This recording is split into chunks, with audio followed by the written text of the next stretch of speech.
I'm Jason Pinnington. Welcome to a new concept for a show revolving around books and writing. It's going to be an open platform show to which anyone can contribute.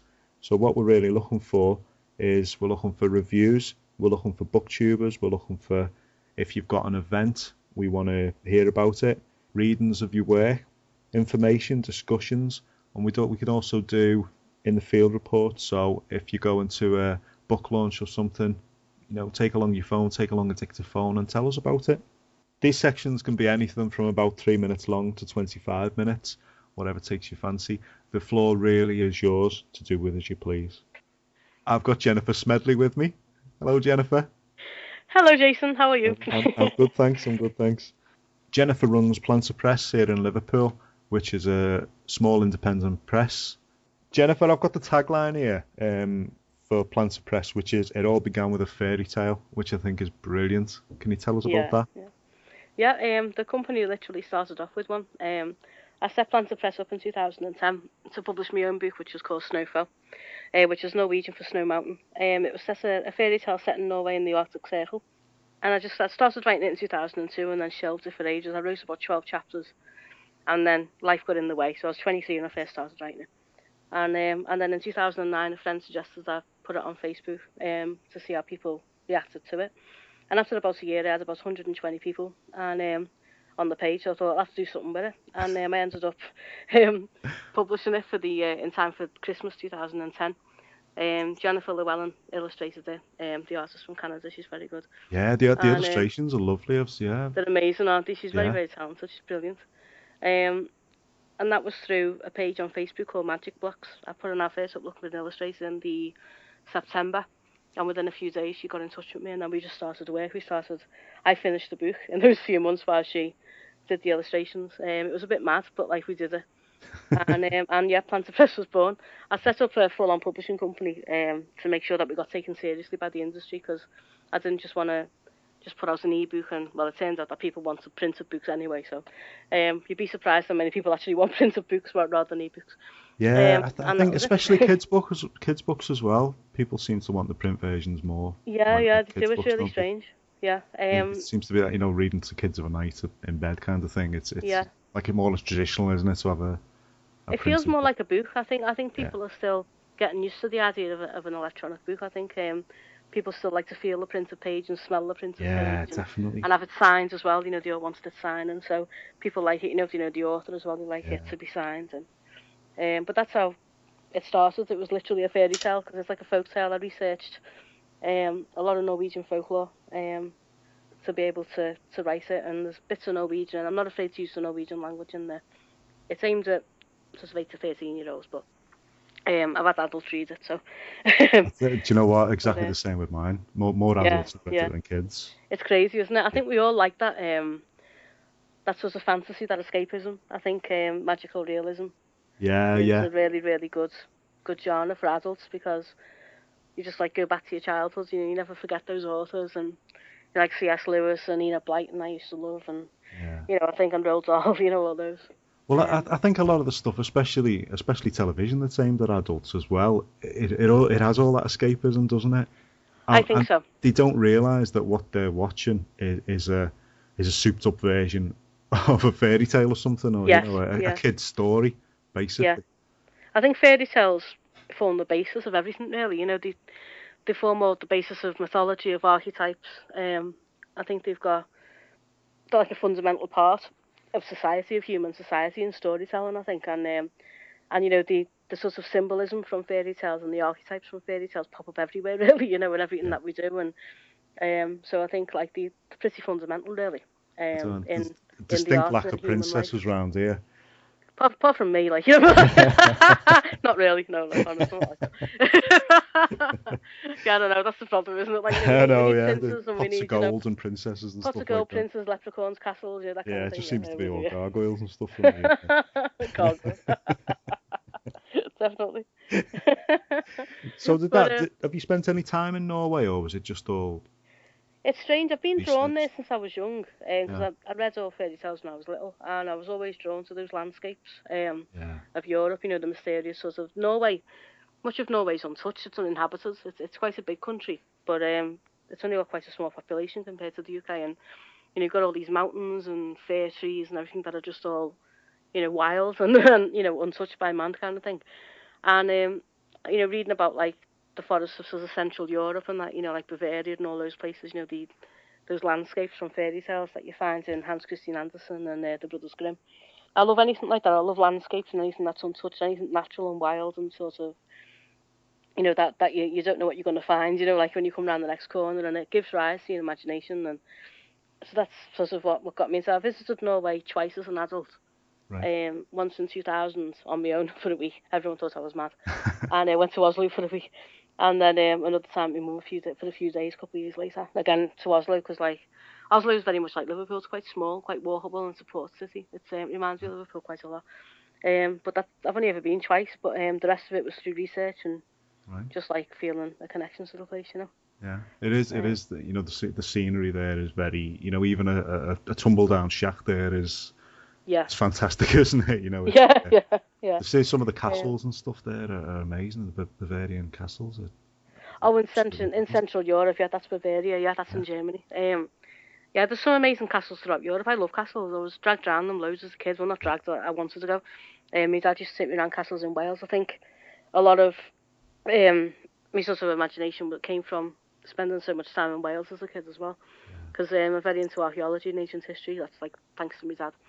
So I went around like loads of castles and like Bronze Age burial mounds in the middle of muddy farmers' fields and Anglesey and things like that. That was bring kids to do that.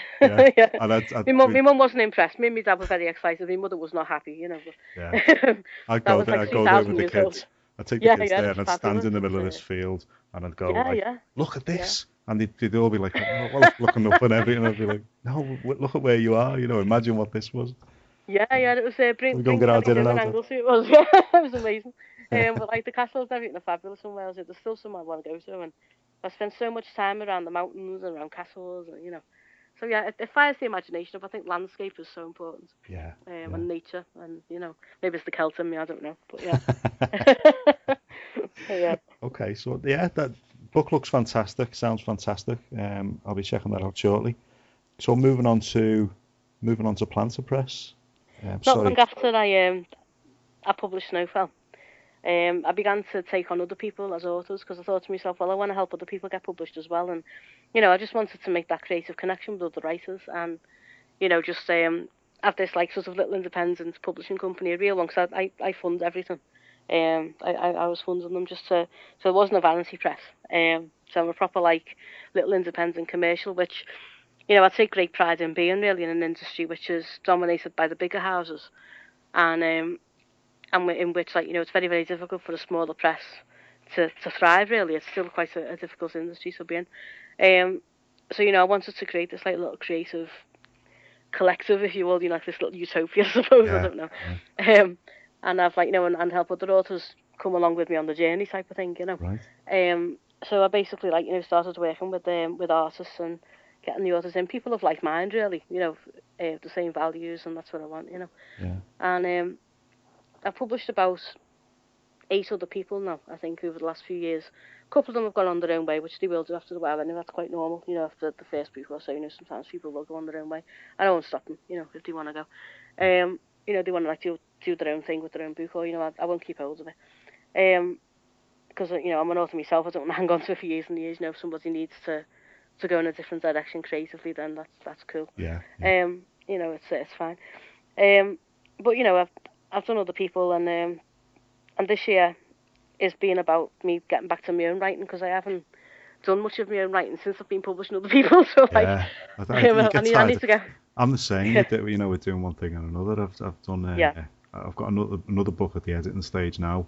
But I've hardly touched it for months now, and I need to get back into it. It's really difficult to focus, I think, because writing is so isolated. Yeah. Bringing yourself into that focused place where you can sit down and just disappear into another world. It's very isolating, especially if you've got a family and you've got, people around you. Yeah. I think, you feel like you need to be spending time with them and in the real world. And there's you trying to sort of like, trying to disappear into this fantasy world as an adult. It's very easy to do as a kid, but I think it gets harder as you become an adult. So the writing process itself can be very isolating, and it's a discipline in some ways as well. So it's like you've got to commit They say that if you commit to writing like a paragraph a day or something, you can get yourself into a daily writing discipline, you know. Yeah, well, that's what I did with the first one. That's the thing to do. Yeah, it was one of them where, I made myself sit down, and it was like, well, I've got to do at least an hour every night. And I just made myself do that. Yeah, that's what I did with Snowfall. Yeah. Yeah, in the early days of that, in 2002, when I first started writing it, I set myself a goal of a chapter a day. Yeah. And I wrote like 12 chapters in 14 days, so I mostly stuck to it. Yeah. And then like shelved it, for ages, and somehow came to a dead stop. But and then obviously it was 2010 when it was resurrected. Yeah. But that's what I did then, and it worked. If you set yourself a goal, so yeah, it's. But it can be hard making that time. You've got to make the time for your own writing, because if you don't, it won't write itself. Yeah. So you've got to sit down and do it, and that's something that I'm now bringing into balance now. I'm sort of balancing the work that I'm doing with other people's books. I'm starting to balance now with my own books, my own writing, because I haven't written much of my own over the last year or two, the last couple of years. So, because I always I'm quite new to all of this. Anyone will tell you, anyone who knows me from, IndieBooksBeSeen and whatever, they'll tell you that I'm winging it, completely winging it. No idea what I'm doing.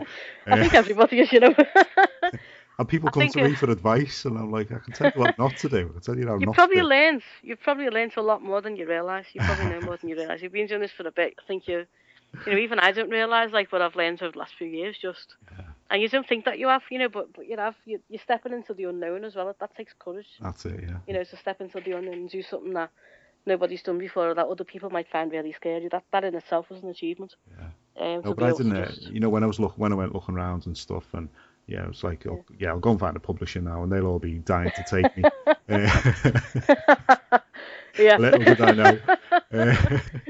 I know, that's it. The bigger publishers now, the sort of like, basically what you've got to do, you've got to write from the right place. If you're wanting to write a book, it's got to come from the right place. You've got to be grounded, and it's got to be from the heart. It's got to be what you're really meant to do. It's got to be your purpose. You've got to feel it and live it. You can't just sort of, the people that sort of like, like the idea of being an author, there's a lot more to it than that. And the bigger houses now, like, they're sticking to, I suppose, the names that they know. They're not really taking that many risks, and they're also expecting authors now to have a platform. Yeah. So like, which basically I personally think that reflects very well. I think that's actually a really good idea. Now, it should have been anyway. Because if you're writing a book, you're going to have an impact on people, and you need to be connected with your readership from day one.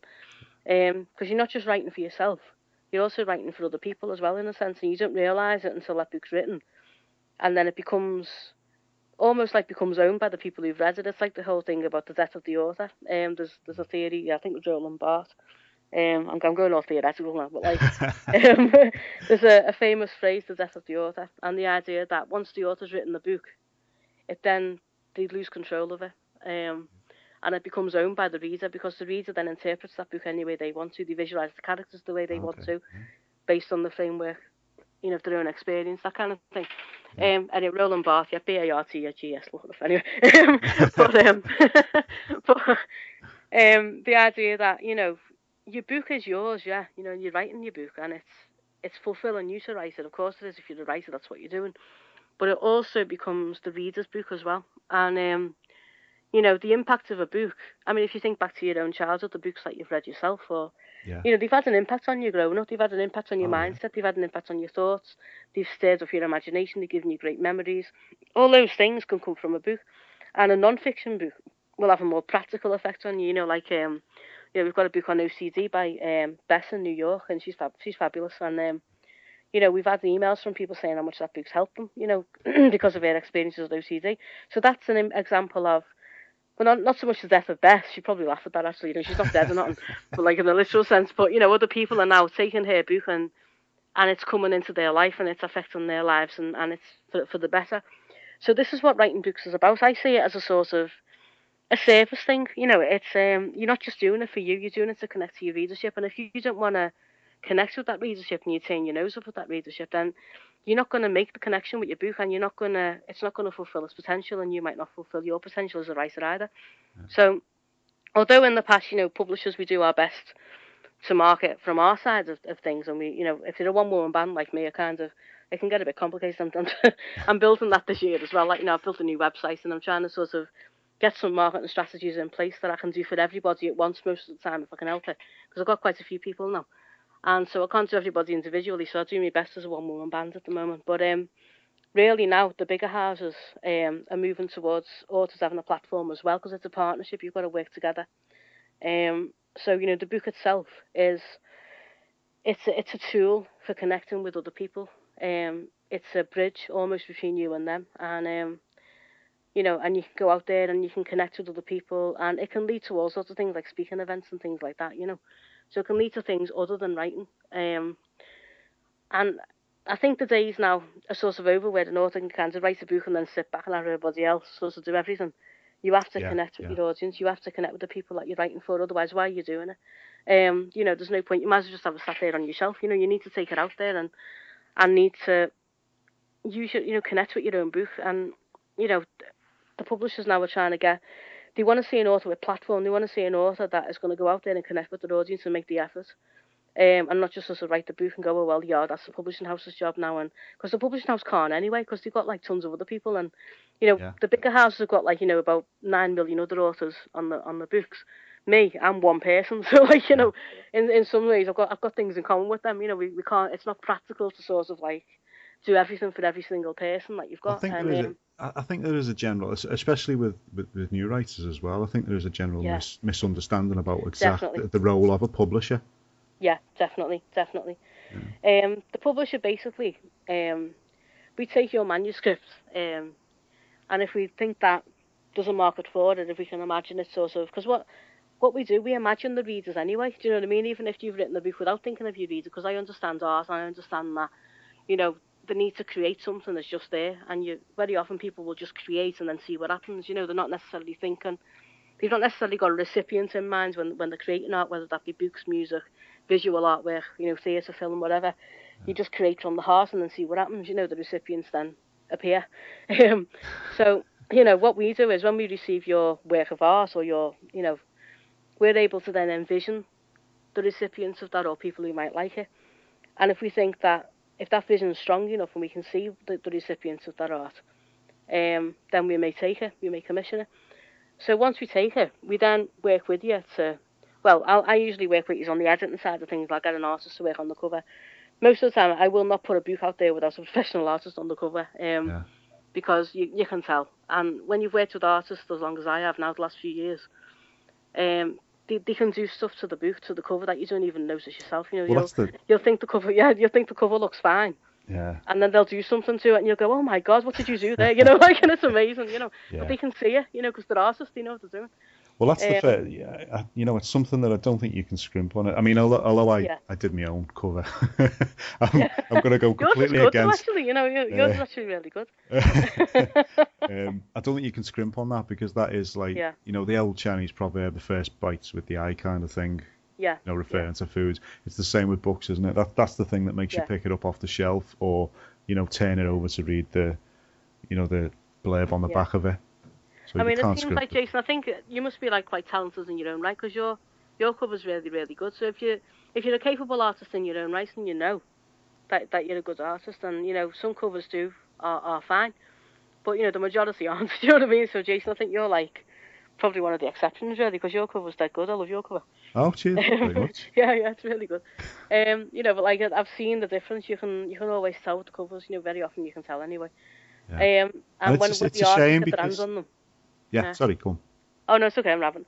No, it's just like when the artists get their hands on them, it's like, I've seen them transform, and it's amazing, what they do. They just do the tiniest little thing, and you go, what did you do there? Sort of thing, but it changes it. You work with the process, you see the cover changing as time goes on, and, so that's what they do. But yeah, I think it is a shame when like people don't use a professional artist for the cover if they've got one, because I think it makes a massive difference if you can get an artist to look at it and to do it. But basically, we take the manuscripts. I work with people editing, because I got my English degree a couple of years ago, finally finished. I got my A-levels at 18. Took years to get my degree, don't ask. I was 34 when I graduated in the end. Did English and Creative Writing, which John was. That was a couple of years ago, so I graduated in 2013. So I do all the editing in-house. I do and I design the book interior as well, because I'm decent at art. I did alright at school and art. I came like top of my year or something. I was like 13, and I do draw. I can sketch, but I would never let myself loose on the cover because I haven't developed it that far, But what I do, I do seem to be good at is bringing text to life.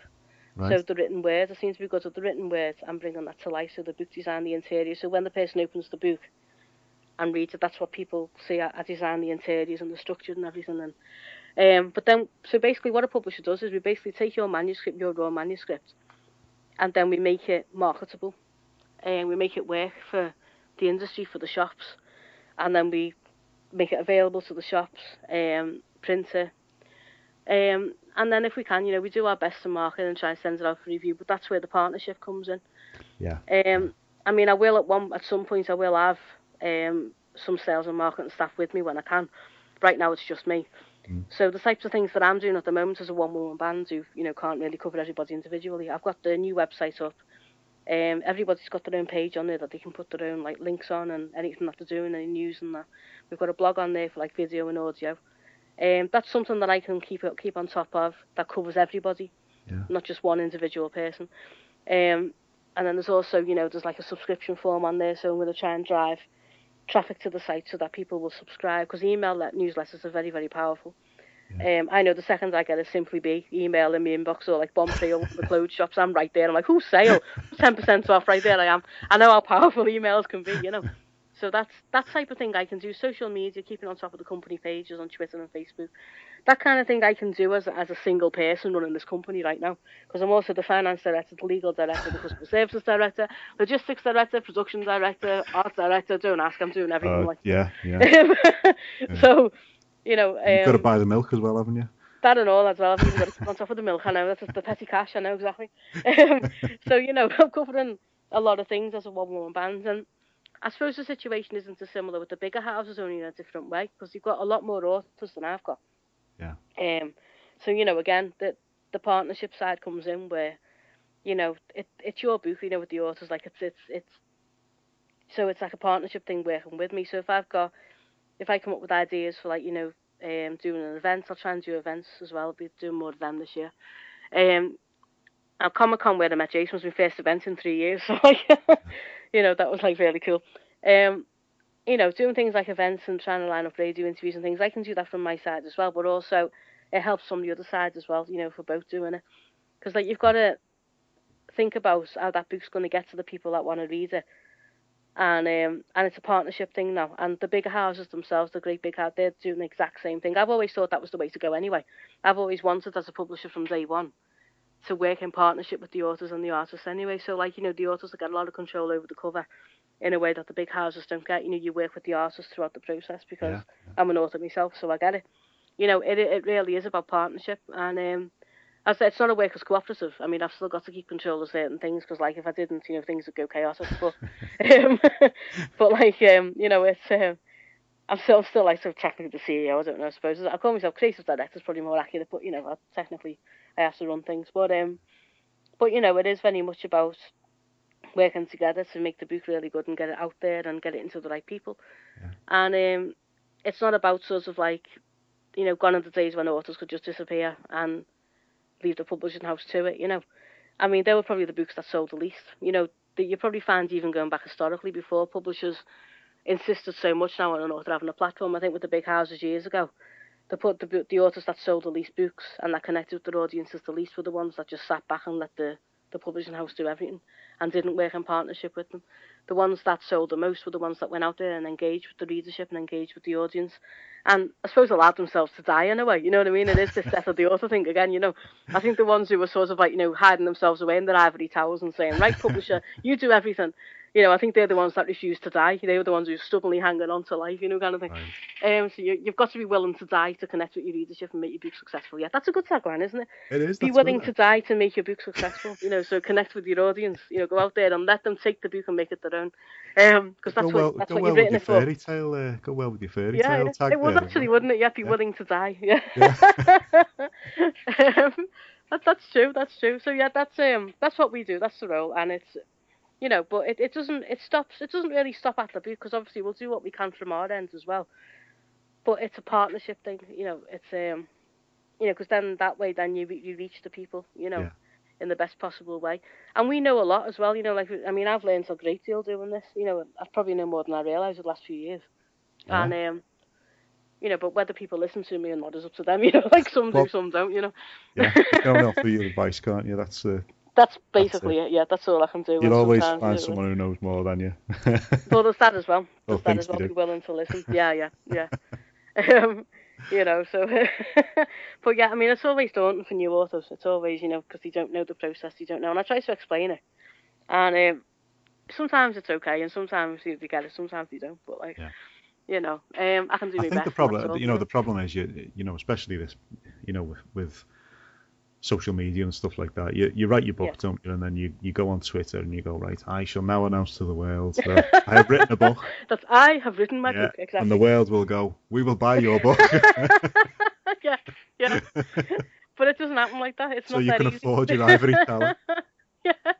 But you see, like I said, you've got to be willing to die. So you've got to be willing to connect with your audience and let them read it. It's like, you can't just kind of go, right, I have written this book. It's like, you and everybody else, Yeah. It's actually a miracle that even one book sells. When you really think about just how many books are out there on Amazon and, in all the shops, like, and it's just crazy, it's like so many of them are out there.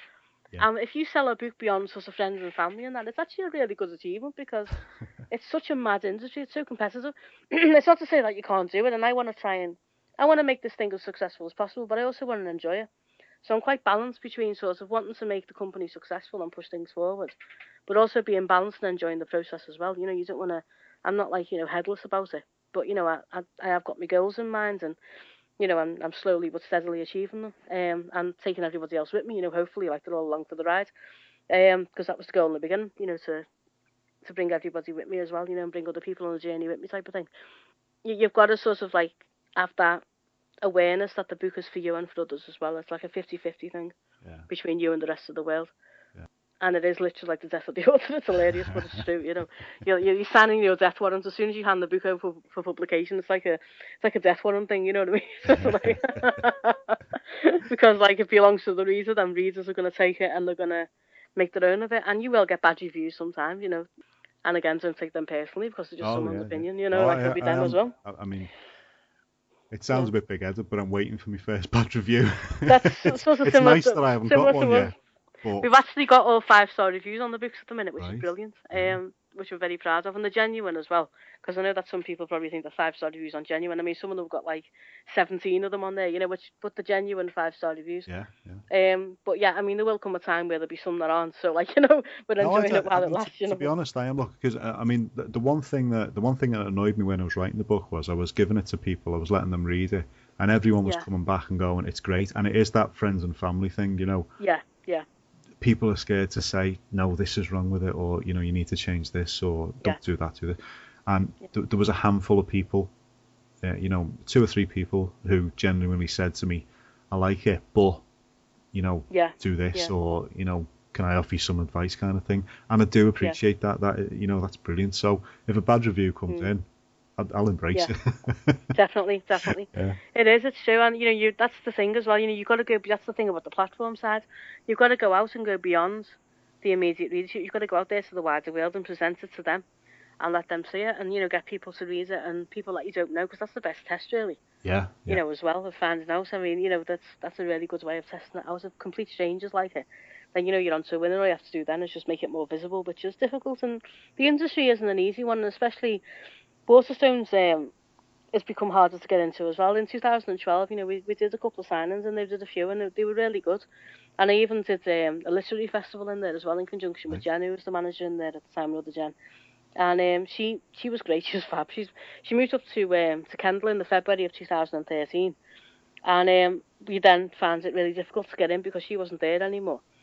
And the new CEO of Waterstones has implemented new policies around independent authors and publishers coming in, because what they said was apparently like some independent authors have been like, talking to members of the public trying to sell the book, like type of thing, which sounds awful. I've never seen anybody doing that myself, but but that's apparently that's the reason that they gave, that's the rationale that they gave for it. So when this new CEO took over in the summer of 2012, that policy was then implemented. So I think we were only buffered from it by Jen, because like she knew that when we did signings and we were decent and we were good type of thing, we were all right.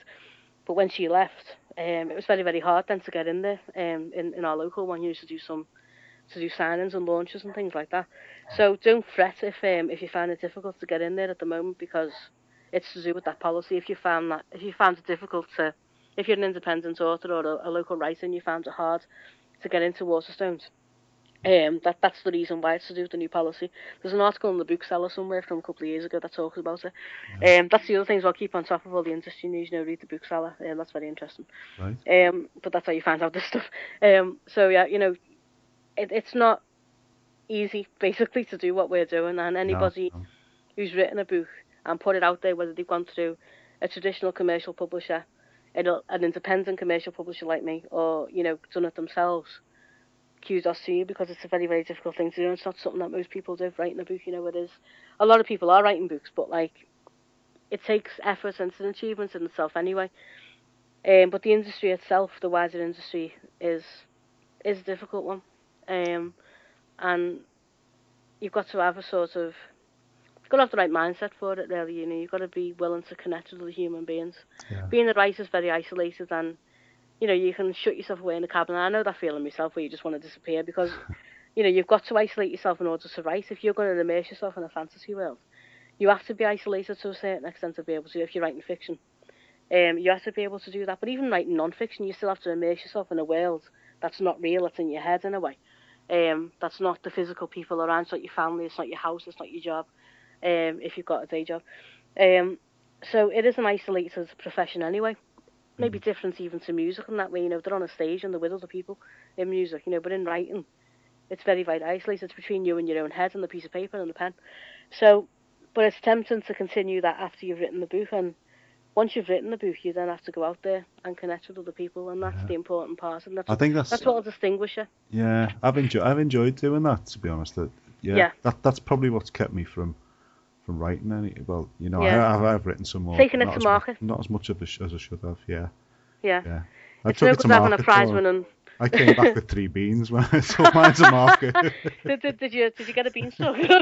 No, they're just beans. But it's a bit like the snuggles having a prize winning sow. If you're gonna keep it in a shed, you know what I mean. Yeah. You've got to take it out there, So or beans, depending on. On that analogy.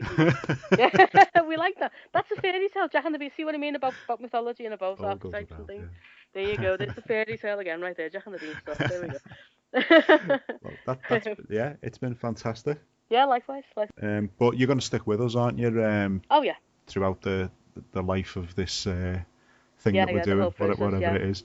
And obviously you're with us on the Indie Authors Merseyside group as well. Yeah. Which hopefully is going to go from strength to strength. I think it's a really great thing, So it is. I think it's as I mentioned on one of the other chats, I think that's the way it's got to go, hasn't it? People getting each other's backs. It's all about connection, collaboration, supporting each other. That's what it's about, It can't just be about the individual. You've got to connect with other people. That's how you do it. Come out of the ivory tower and speak to people, Yeah. Be around people, I mean, without the support that we've had, we wouldn't be able to do what we're doing. One person couldn't do it. Yeah, that's exactly right. Yeah, you need the support and the collaboration of other people. Yeah, because we want to reduce the stigma, as well of independent authors, and all these little barriers are popping up, and it gets a bit harder, and we need the collaboration of everybody, and everyone to connect up. But I mean, this show's like for all writers, really, isn't it? That's what you open. It's for anyone. Anyway. We'll take anyone. We'll take anyone. Drop us a line. Just connect. If you're someone's pet parrot, just ring up. You know what I mean, and sing us a song, and you'll be fine. If you're writing a novel, if you're Fido the dog, or but like the IndieBooksBeSeen thing is about the independence as well, isn't it? And getting everyone together, and so that's so important, I think, to do. Yeah, it is. Needed. Jennifer, it's been fantastic. Likewise, Jason. Thank you. Thank you very much, and we'll catch up again Lovely with you to soon. Talk to you.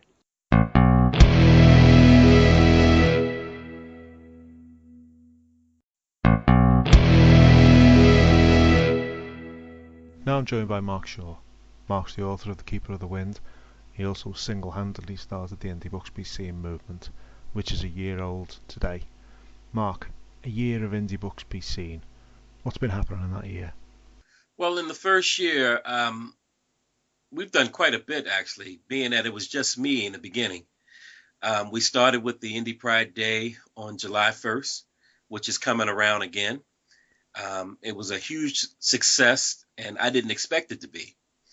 I was actually nervous because after spending a month of harassing people, asking them to join in on Indie Pride Day, what ended up happening is I was up late till about midnight.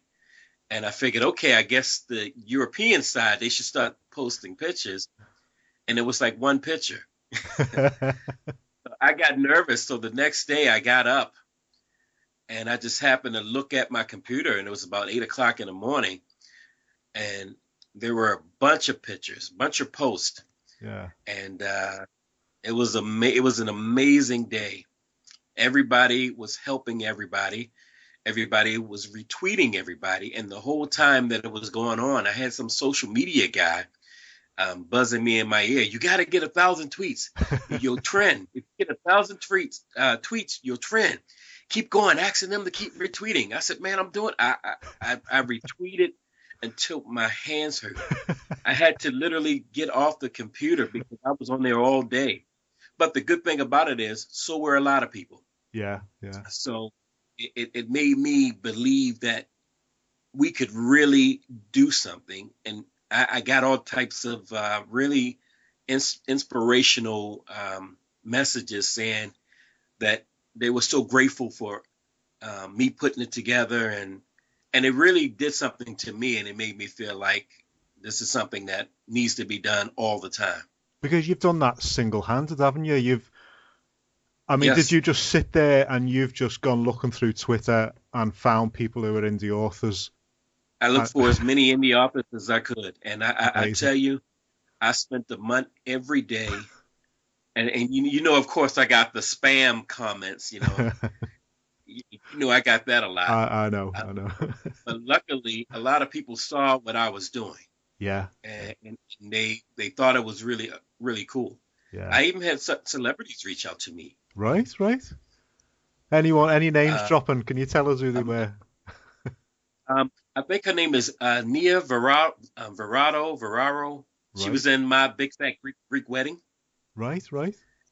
She was the main lady. She reached out and retweeted and favored my stuff, as well as Toni Morrison, Right. the author. Yeah, fantastic. I had a couple of freelance journalists who actually reached out to me and thought I was doing a good thing too. Because I sent them messages as well, because I was looking in Slate magazine Right. on a couple of articles about indie books, and I found their names and I tweeted them on Twitter. Yeah. So it was quite the day. It was amazing, and this year's is going to be even better because now I have people with me. Yeah. Whereas before I had no. I just had an idea. Strong team, isn't it now? It's has it become what you thought it was going to become when you started? Did you have any sort of idea where it'd be in a year's time, or? You know, I didn't. But my convictions told me that it was something that we needed. Yeah, I knew it was something that we needed, and I was, I wasn't too sure, but what motivated me were the other authors who were sending me all types of positive notes after the fact. But what threw me for a loop after that, I was on this momentum train, and what happened after that, I figured, okay, I can do this. So I said, okay, I'm going to do this this review thing where I have everybody on the 18th of the month do reviews. And because that was the next thing on my mind was, how can I put together something where people don't have to pay for reviews and be taken advantage of by, people out there looking to take advantage of us, because they figure we're naive. We don't know what's going on. We're desperate for reviews. And, most people know you need the reviews. So there are a lot of entities that take advantage of that. So that's why I came up with the review thing, but it fell on its face because I realized that when people don't have a stake in it themselves, 9 times out of 10, they won't put their hand in it. Yeah. They did with the Indie Pride Day because they represented their book. Yeah. But when you had to represent someone else's book, then I saw where a lot of us are really selfish. They can't see the big picture of the whole thing. All they can see is what I need to do to push my book. but they don't get it. Do you think that attitude's changed slightly now? When people get into the Indie Books Be Seen ethos, do you think that's changed slightly? I think it's changed a lot, and I know quite a few authors who have gone out their way to promote other people, and I think that's wonderful. I think that what I saw in the beginning and what I see now has shifted twofold. Yeah. And it really makes me even more excited about what it can become. People are really starting to look at it through different glasses. But I still have some people who are still opportunists who only see getting their thing out. And if they got to latch on to an Indie Books Be Seen and act like they're part of the process to get their book out, then that's what they'll do. That's the wrong attitude. That's an old attitude. And I'll guarantee you, when it's all said and done, they'll wish that they had really jumped on board, because they can't stop this train. They can't stop it. It's going to happen. It's going to happen. It's going to take all of us to do it. It will. I got warriors on my side. So it's so much better than what it was when I first started. Yeah, it is brilliant. I mean, the people you've got behind you now, it's fantastic. I mean, I look at it every day and I can't believe the stuff that's happening. It's fantastic. It really is. Jason, it's been great. And people like yourself, man, to have folks who really believe in it. I mean, they really believe in it. The one thing I'd have to say that really bothers me, and every now and again you'll see my frustration play out, is how they still see this as an authors group. Yeah. But it's like a little side thing. Yeah. They'll be with a group, and they'll have their own authors group that they're with, but they'll treat Indie Books Be Seen as a side authors group type thing. They'll never take the messages that we put out there and even bring them to their groups. There are a lot of group pages, and I'm on a lot of them, but you will never see them promoting anything other than their book on there, even though the messages that we're putting out there and the things that we're trying to achieve help everybody. That's where I think the disconnect is. They still see it as an authors group and not a movement. They don't see that what we're trying to do benefits everyone. But it's like their nice little secret here, the secret Indie Books Be Seen thing on the side.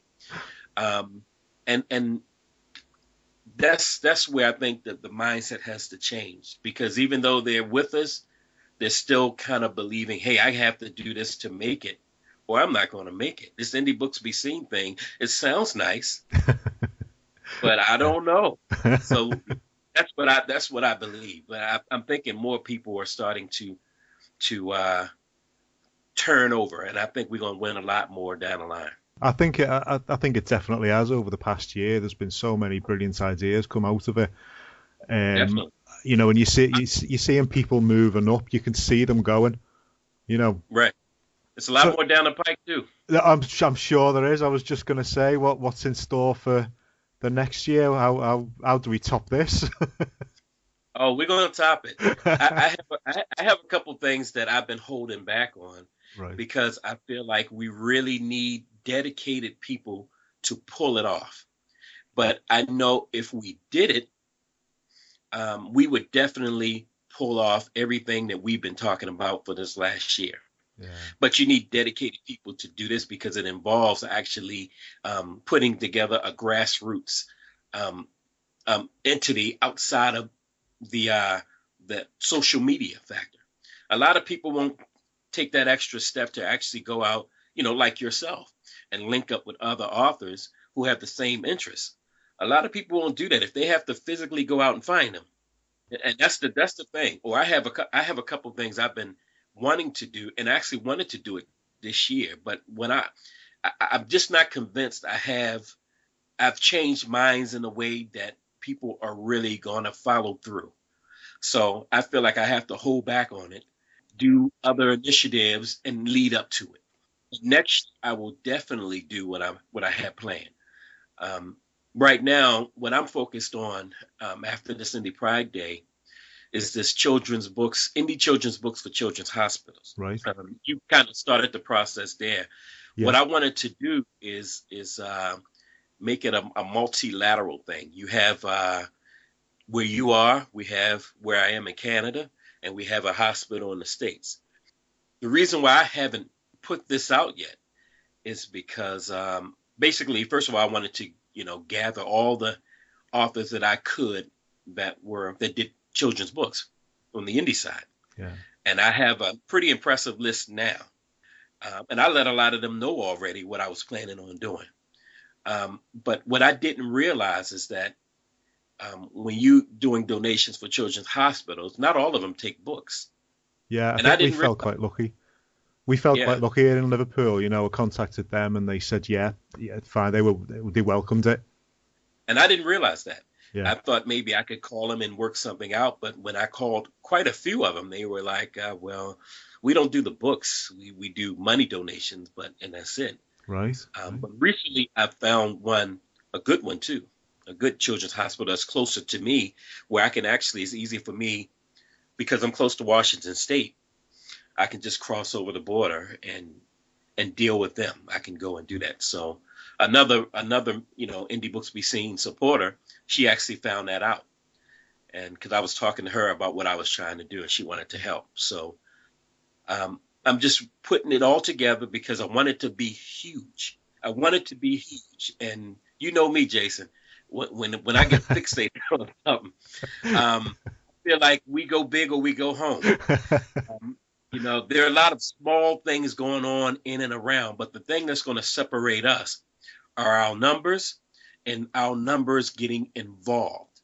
It's one thing to have 600 people on our Facebook group, but if only 20 of them are getting involved, what does it matter? Thunderclap campaign and only a quarter of us, but yet you're on IndieBooksBeSeen. Yeah. So that's another.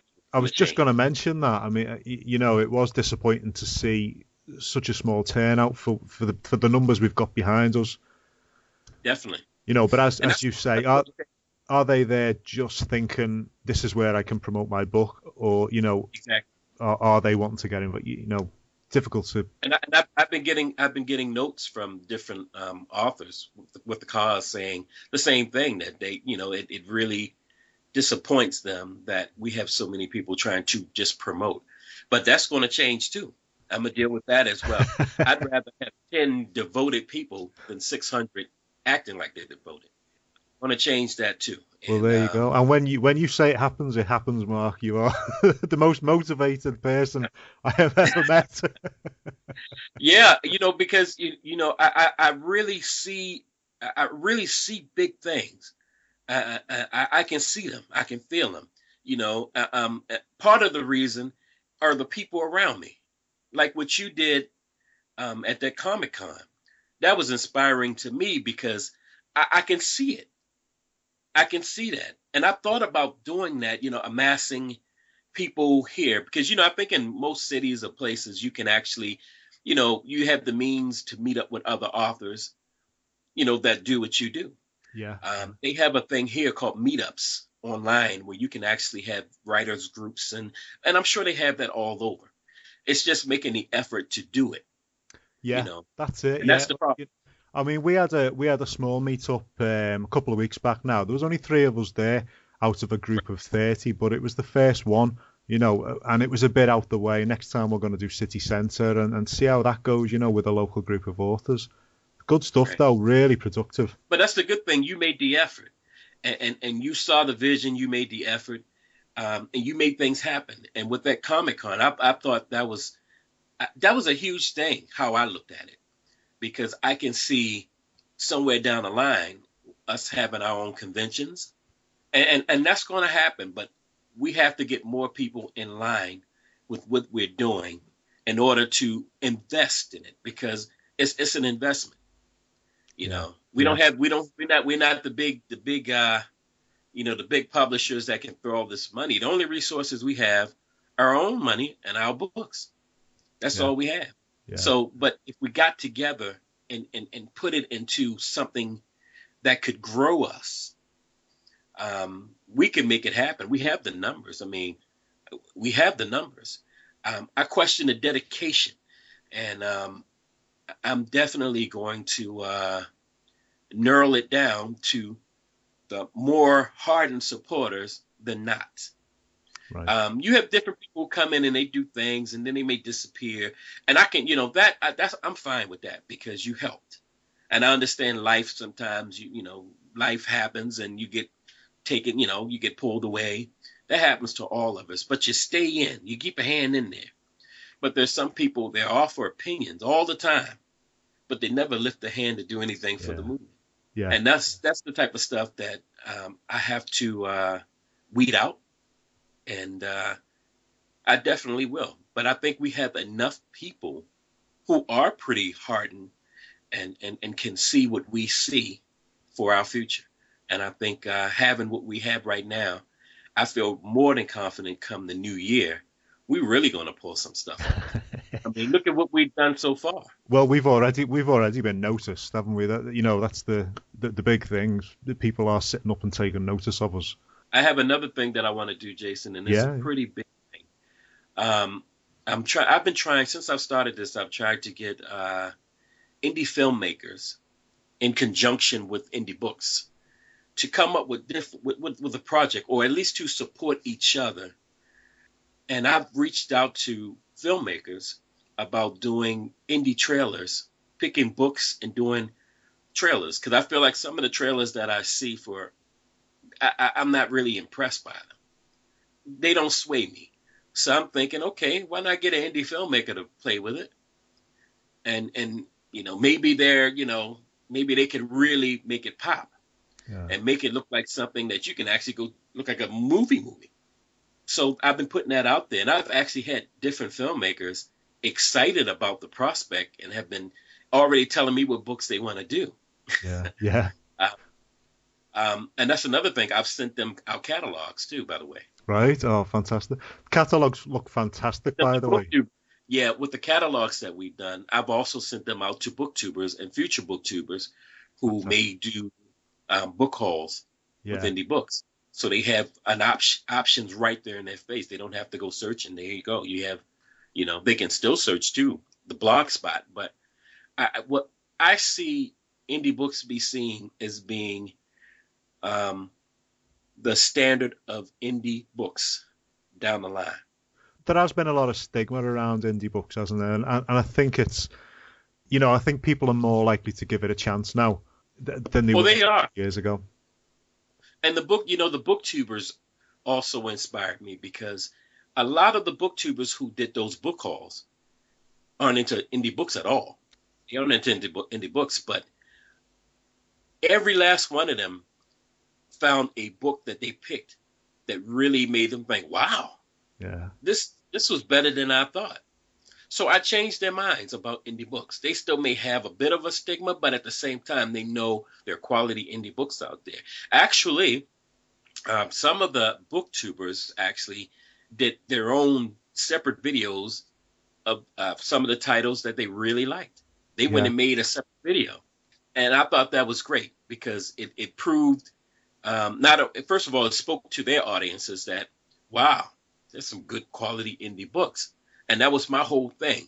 I wanted to speak to their audiences about that. Right now, I have booktubers on standby waiting for me to do another book haul. So there are a lot of things going on. I'm excited about all of them, and I do believe that the people we have right now supporting us, I believe they believe that we could really pull this off and make IndieBooksBeSeen the standard of indie books. And I want to be that. I want to be the standard. I want to be the resource. There are a lot of indie entities out here. You got AI and ASMG, and you have things like that. And that's fine. But I want people to look at us as game changers and not people just following a trend. Yeah.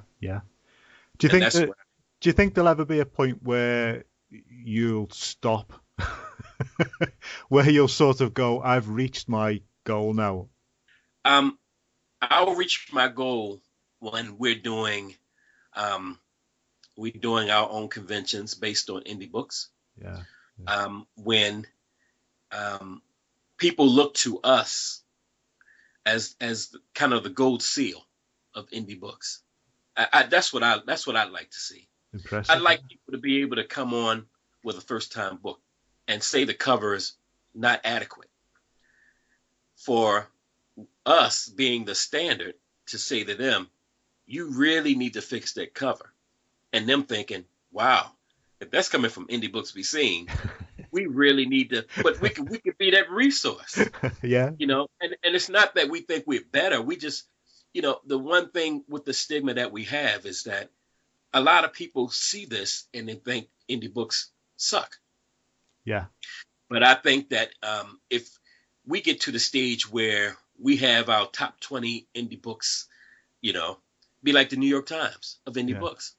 That's what I see, Jason. That's what I see. It's disappointing that people think that way about indie books because, I mean, you can take a book from the top five publishers, you can buy any book, and, half the time you do say the rubbish. You hear people complaining about these books all the time, and yet these people won't take a chance on an indie book. It annoys me. Same for me, brother. But I think that a lot of it has been bred. And I think I actually saw something where another booktuber commented on, she made a comment on a book haul, and she was kind of joking around. Well, I guess the girl doing the book haul said, yeah, I don't really know a lot of indie books. And the other booktuber said, yeah, me neither. Ha, ha, ha, ha. It was funny to her. Yeah. And I didn't think it was funny. And I thought that's the attitude that we have to overcome when it comes to some of these readers. Yeah, yeah. And I think that we will. I think that we will. We won't have to chase booktubers down in another year. They'll want to do things. I want to get booktubers involved in this as well. I mean, I think they're the ideal people to do our reviews on something like this that I'm trying to put together. Definitely. I think they should be here with us. Oh yeah, and that's what I was saying to you. I think that it'd be nice if you had something like a booktuber top 10 books. Yeah, top 50 books. Yeah. And you can actually have them make videos, short videos, saying, my book I pick is this book. Because not only do the people around us in our community see, but their audiences see too. So we can make it. We can do that. We can also integrate the book club, the indie book club, with that. So there are a lot of, and the indie book club, I think, could be huge. I thought that from the beginning. And that's why I mentioned to Keeley that maybe she should do it, because there was no one I knew more enthusiastic than her. Yeah. Keeley's brilliant. So yeah. And that's when I mentioned to her, have you ever thought about doing that? And I said, if you do it, we'll get behind you. And that's why I always push other authors to make them think, look, we have thousands of authors, with indie books out there. If we get a third to back that, that book club, that could be a real resource, first of all, to weed out bad books, because they're going to tell it like it is. So you weed out the bad books, and you also you give readers the opportunity to try these books that we deemed this, and discover quality books. I just think that it can work. Yeah. I think that it could be a huge resource to legitimize what we do. Because from all the reviews and stuff that I've seen on there, people are pretty much keeping it real, even with my. I think you've got to. I think it's the only way ahead, really. It's no use, putting flowers around things, isn't it, and saying everything's great. That's like your friends and family phase. That's, you've got to break out of that and give it to the. And definitely, and even with my own book, with the reviews, I'm okay with not everyone liking my book. I understand that not everyone's going to like your book, and not everyone's going to see your book how you see it, and people may nitpick at this and that. It doesn't bother me. And I made sure when they reviewed my book that you keep it real. IndieBooksBeSeen, I don't care. You keep it real. You keep it real. Not everyone's going to like it. And I actually think sometimes that's good for your book, because you can buy reviews, and a lot of people do. Yeah. So sometimes it's good to know that there's a little bit of diversity. I mean, we all like to get 5 stars all the time, but let's face it, somebody's not going to like your book. Yeah. Oh, yeah. And it looks ingenuous sometimes when you have that's all you got. You didn't hit on every family and friend you knew to give you 5 stars. I like it when you mix it up a little bit. Yeah. And I think to me, it shows that you got a good book, but not everyone gets it. And, it's a little bit of humility to that. Well, Mark, it's been fantastic. I know you pushed for time, so I'm going to let you go, but thanks very much for having the chat. And definitely. I'd love to do it again whenever you want. Yeah. And I want you to come on and tell me about Keeper of the Wind as well. Thank you, brother. Thank you very much, Mark. I'll speak to you soon. Okay, Jason, have a great day. Cheers, Happy Father's Day. And yourself. I don't know if you celebrate that there, but we do. If you do, happy Father's Day. I've been thoroughly spoiled. There you go. I'm about to get spoiled now, brother. I hope you are. You should be. Thanks from everyone. Right. I'm sure it goes for everyone when I say this. Thanks for what you've done. Because without you, I wouldn't be doing this. Well, without you, we wouldn't be going as far as we've gone. So I appreciate that too. Thank you so much. Pats on the backs all around. Hi world, it's Keeley and it's time for another book review. So this is going to be a dual review of 2 indie books that I've read recently. One for the March Indie Book Club Pick of the Month and the other one for the May Indie Book Club Pick of the Month. Those 2 books are Travel Glasses by Desall and Cloak of Shadows by C.K. Dawn. I'll start with Travel Glasses since it's the book that I read first. This was the March Indie Book Club Pick of the Month and I didn't finish reading it until May. I took a while off so that I could finish grad school, but decided to get back into this and finish it, and I'm so happy that I did because I absolutely loved it. So this is a young adult science fiction time travel novel that's also got some romance in it. It is book 1 in the Call to Search Everyone. Book 2, Insight Kindling, has since been released and I have a copy. Book 3, I just saw on Goodreads, is set to be released in November, and it is called Time for the Lost, and I am super excited for that one as well. I figured in order to give you guys the best idea of what these 2 books are about, I'll just read you the description on the back of the book, and then I'll let you know what I thought. So it says, Calla Winston's mobile devices sit in a corner of her room covered in dust. Weeks ago she shared photos and laughs with her best online friend. Now after having felt the sting of betrayal, she prefers being hidden and friendless. She equates privacy with security and technology with pain. Then she meets Valkus, an otherworldly time traveler who traverses time and space with a pair of altered sunglasses. When an ethereal being knocks Calla to the ground near her family's lakeside cottage, Valkus uses the travel glasses to help her escape. He offers his further protection in exchange for a promise. Intrigued by Valkus and the possibility of time travel, Calla accepts. That is, until she learns that his search for her was no mere coincidence.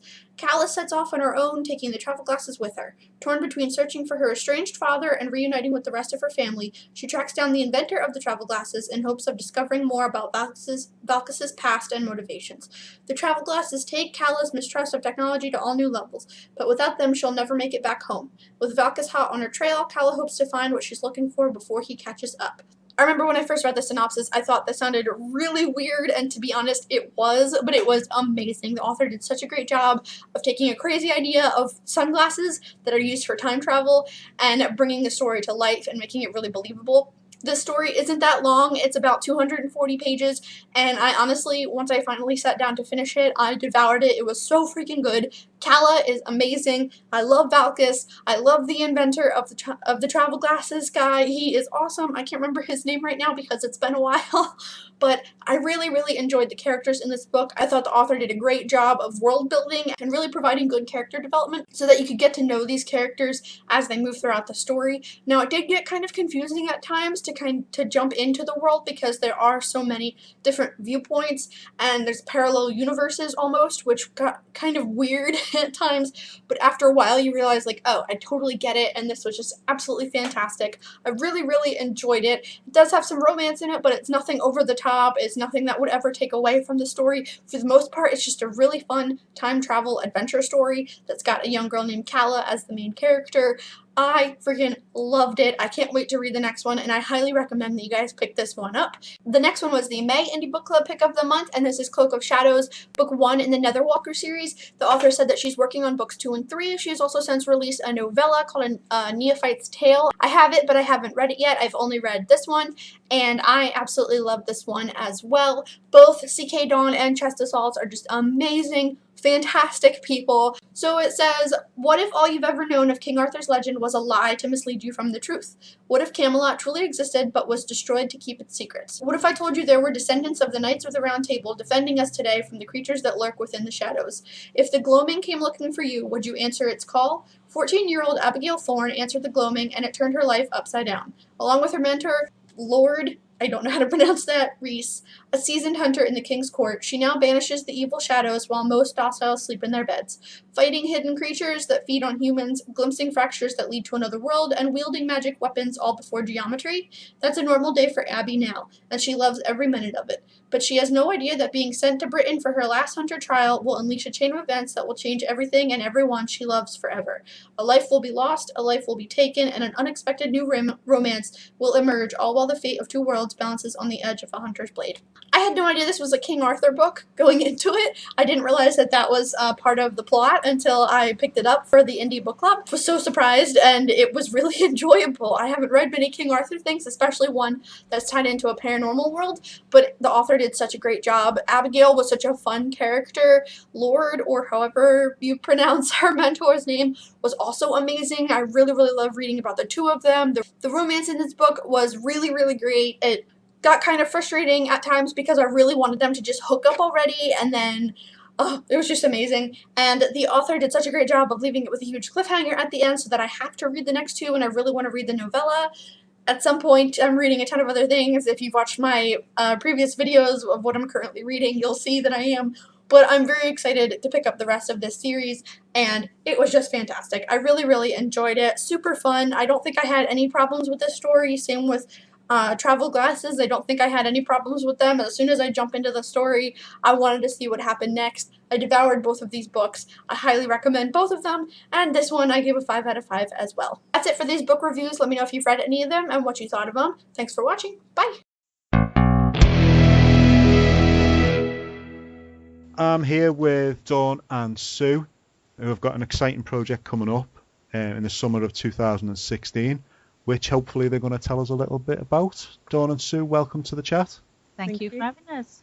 So this project came about when myself and Sue and another author called Chris Turnbull started chatting at Chris Turnbull's book launch in March, and it was an idea that I'd been kicking around in my brain for a little bit, and I shared it with Sue and Chris, and they were like, it sounds really, really good, we should do it. So, well, it was more, you should do it, and then I roped them into it. Yeah, she's good at roping people in. We should all do it together. It'll be better if we all do it together. I think that's how we all ended up being as well, isn't it? I've sort of roped you two into this. And Yeah, help each other out. You scratch my back, I'll scratch yours. I think that's the way it's got to go, hasn't it? With indie books especially, that's the way it's got to go. Yeah, we've got to start somewhere. It's a hard struggle on your own.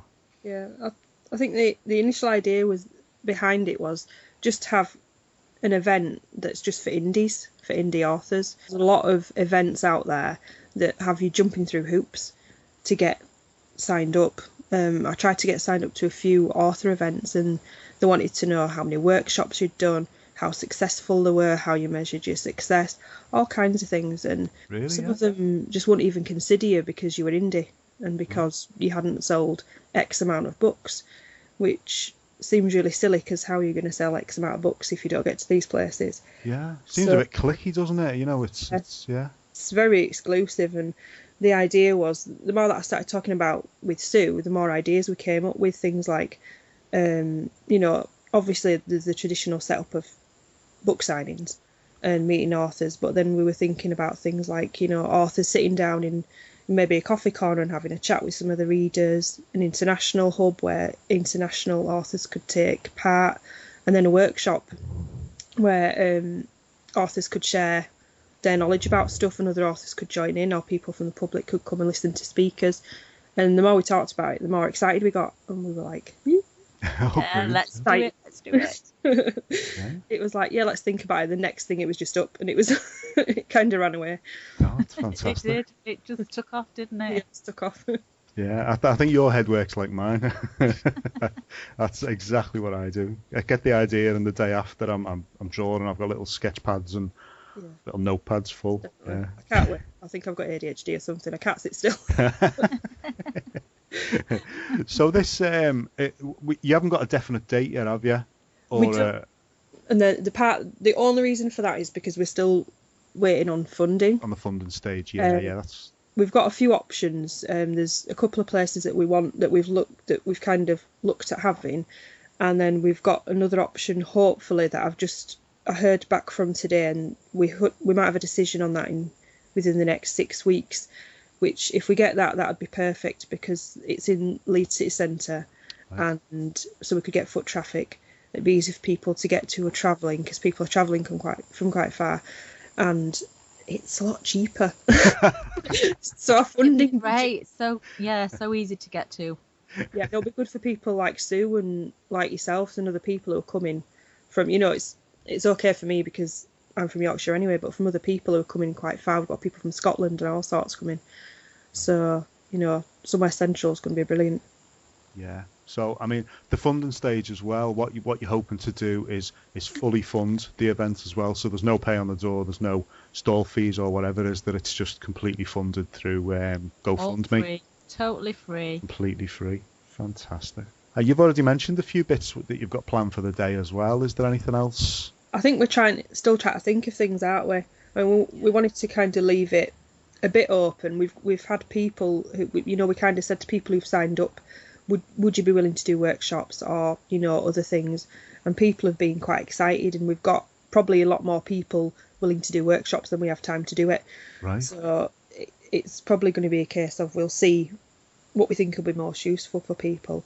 But I think probably Sue and Chris will probably come up with some other things as well. Well, Loads of people have got loads of ideas. It's just phenomenal, like competitions on the day. Chris is brilliant for that. Chris Turnbull, his book signing that we all met up at is The Vintage Coat. Amazing book, and he's doing really, really well with it. But he's got some cracking ideas as well. So we've got a pretty good team. It's just great. Fantastic. It does look like a good book. That I watched an interview with him on YouTube, and I read the blurb of the book, and it does look good. I think I'll be picking that one up shortly myself. Yeah, definitely. It's worth a read. Well worth a read. Or I'll come along and see if I can blag a free one off him. Come and get a book signed at the time. You'll only have to walk from one table to the next. You come in there as well. Oh no, yeah, I'm gonna come along, definitely. Yeah, Well, I hope so. I'm like the booby prize. So it's like, I don't know if you remember Dusty Bin. I'm like Dusty Bin. I'll be sitting in there. Because I know you mentioned you've got someone coming on from Skype as well, haven't you? An international author. We've got a few. Right. We've got Colin Rutherford over from Ireland. We've got, I think there's somebody isn't there, Sue, over in, is it Canada? Yeah, Canada. Roger Gordon. He's from Sheffield, and his book's a memoir that he's done from the 40s through the 50s of family mental disorders, but he's doing really well, and he's actually got it in I think the Sheffield Waterstones now, although he lives over in Canada and he's lived over there for some time. His book's getting out and about, especially around Sheffield, and like I said, Waterstones there have picked it up, so spreading the wings. So he's hoping to do a Skype as well. Fantastic. Because I mean, Waterstones are quite good, aren't they, for taking indie books as well? They will take. Yeah, the local ones are. I saw a couple of other indie authors. I don't know if it was through IndieBooksBeSeen, who were really big featuring, and we're linking in with them and getting to know the authors from there. But some of their authors are featured in local like city centres, so the Waterstones are good for that. I don't know if they've had to take them in physically, or people have gone in from the area and asked, and that's why they've picked up on it. But It's just getting out there and getting known, isn't it? Yeah, I'm not sure. I know there's a couple of people on our group on the Indie Authors Merseyside. They've mentioned that Waterstones have stocked their books, so certainly worth having a look at. Yeah, it is, absolutely. Yeah. So how many authors in all have you got so far turning up? I think on the list that I had last count was 24. Brilliant.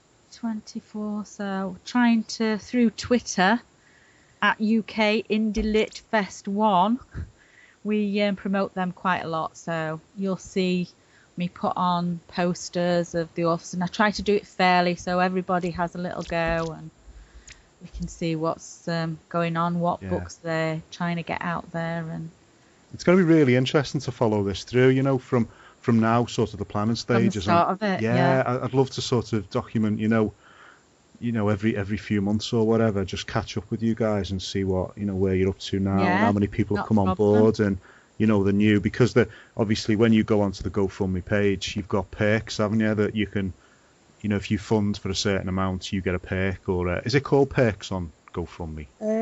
I don't know if it's rewards. Rewards. Yeah, I think it's rewards, isn't it? Yeah, something like that. Yeah. Updating them, don't we? Yeah, absolutely. So, I mean, if people are considering funding it, you know, you will get something back, as well as funding a great event. You're going to get a little something back, a little memento, or a signed book or something. Yeah, even if they just donate between £1 and £5, they can be automatically put into a prize draw that we're going to have to give away a signed printed copy of a book of their choice. Right. So we're hoping to do something like that as well, and as we get more people on board and more followers, then, you know, we can do more giveaway events. A lot of the other authors have been mentioning doing giveaways, as Dawn said before. I think you was talking to someone before, wasn't you, Dawn? Yeah. Lindsay Jane, was it Lindsay that said? Yeah, she was quite keen on doing a Facebook event, with giveaways and things like that, because we got all of the authors. I don't think there's any of them that are not willing to donate something. We've had offers of ebooks or signed paperbacks. You know, some of them have got merchandise and that they're willing to give. You know, like little things like bookmarks, pens, all that kind of stuff. But it's all things that people would appreciate getting, I'm sure. There's two small independent publishing houses that are sponsoring you as well. Follow This and Cillian Press. Yep. Can you tell us a little bit about those? Well, Follow This Publishing is my publishing house. So we were the first ones, obviously. And because it was your idea. And to be fair, we'll probably be kicking in a lot towards the end if they don't pick up. But we are really small, and we've only got myself and Chris Turnbull's one of our authors. Okay. And we've added Sherry A. Wingler, who's over in America, but we've only got a few authors, so we're very, very small. Yeah. And not very rich, so we can't afford to pay for a big festival. So the best thing we thought to do was to have a festival for everyone, where, you know, there's not some corporate person making a load of money out of it. Cillian Press are actually the publishers of Jo Kipling. I don't know if you've heard of Jo Kipling. She's doing quite well in the UK in YA fiction, and she actually came along to my book launch, and that's how we met, because we're chatting through Facebook, and she's with Cillian Press, and she approached. Actually, I think Cillian Press actually approached her and said, "Would you mind asking if we could be part of it?" We were like, "Yes, please." Oh, fantastic! Yeah. And can we give some money? I'm like, "You can give however much you like. That would be lovely." So they've kicked in quite a chunk as well. So that's knocked our budget down, which is really, really nice. So if we could get some more doing that, that would be lovely. Yeah, and I mean the budget that you're asking for as well, it doesn't seem to me like it's a huge amount either. It's not huge. I mean, to be honest, about £1,000 of that on its own is probably all for hire of the rooms, the equipment, and it's because we're having it for a full day, because you have to pay for the staff to be there, not the volunteers that we have, because we've already got a team of volunteers who are waiting in the wings and happy to help out on the day. But loads of volunteers, loads of family. We're calling them our indie army, and we're going to give them some t-shirts. It's all been worked out. Oh, brilliant. But the actual staff that have to be there for safety reasons, we have to pay for them as well. So that's why I'm saying it would be lovely if we could get somewhere like Leeds Library or somewhere like that we're after, because obviously if it's free or a lot less, then we're not paying for that, which knocks our budget down. But most of it is for things like equipment. It'll be for things for like in the workshop for the authors, so we don't want them to pay out for anything really. So if they're doing workshops with, you know, where they want flip charts, pens, all that kind of stuff, you know, and all our promotional stuff as well that we've got to pay for, like, you don't think much of it, but like things like pop-up banners, bookmarks, all those type of things, it all adds up a bit. It does, yeah. It's only small amounts, isn't it, here and there, but you know, as you've just said, it mounts up to it, yeah. When you put it together, and when you kind of when we try to do it on a big scale, because really, I mean, although it's going to be in Yorkshire, we try to represent all of the UK, and we've got people from all over the UK, so we need to have enough things to promote. You know, we can't just buy one postcard. No, one postcard wouldn't go very far at all, would it, really? No, not really. Share it, pass it on. yeah, brilliant. Just end up with a tattered thing at the end of it. Yeah. No one can read. There is a possibility, and at the moment this is only a possibility because it's not been absolutely confirmed. But I have spoken to Kendare Blake, and I don't know if you've heard of Kendare Blake. I have, yeah. She's on New York bestsellers list and everything like that. So she's massive. Anna Dressed in Blood. Anna Dressed in Blood. My daughter was, when I was talking to her, my daughter was just squealing beside me the whole time, going, "Oh, it's Kendare Blake." And I was kind of doing it myself on the inside, but trying to be cool. but I was like messaging my friend at the side, going, "Ah!" And she said that providing that she doesn't have anything at that time, she would absolutely love to be involved in it. Right. That she's not over in the UK at the time, but she will, you know, it's highly possible that she's going to be one of our international Skype authors. Fantastic. Which would be really, really nice. And I think I'd be pushing of the way to get there. I'd be like, no, me first. Well, that, as you said, that's provisional, isn't it? You know, you've got to... Yeah. You've got to get the date for it first. And yeah, as soon as we get the date, then, yeah. You know, I've spoken to her since, and she said as soon as we get the date, then she's absolutely fine to confirm that. But as far as she knows for now, it's fine. I've just provisionally said July. Just keep yourself free in July. Yeah, don't do anything else apart from this. Yeah, you've got nothing else to do. You're only a, you know, best-selling author. Yeah, well, people think we've got nothing else to do they? It's just sitting here and writing. That's all we're doing, it? Chance would be a fine thing. I'd love it. I would love it. So if you just want to remind us how people can get involved in this and give us your website and contact details, then. Okay. Well, our Twitter one, you can always come and follow us on Twitter, is at UK Indie Lit Fest 1. And then the Facebook is the same, facebook.com UK Indie Lit Fest. There's a 1 on the end of the Twitter, but not on the Facebook one. And then Dawn's got her website, Follow This Publishing, and also connected to, I think it's Weebly, isn't it, Dawn? Yeah, we've got indieliteraryyfest.weebly.com, which is the official site, which has all the participating authors, blogs, updates and all that kind of stuff, which it finds its way to Facebook anyway, does everything that's on there. Yeah, it does. We'll link it in. We tweet on Facebook. We're all linked into just about everything going, I think, now. Right. I think Sue spends half of her time just retweeting things that I've put. And from the website or from your Facebook page, people can get onto the GoFundMe campaign as well, can't they? Yeah, yes. It's there's links all down the Facebook one, and there will be ones all down the Twitter, and on the front of the official website there's a donate button for people in the UK, and then there's the PayPal one that we set up. Yeah, because people in the US as well. I think we mentioned it before. I can't remember if we mentioned it before the interview or during, but I'll just mention it again.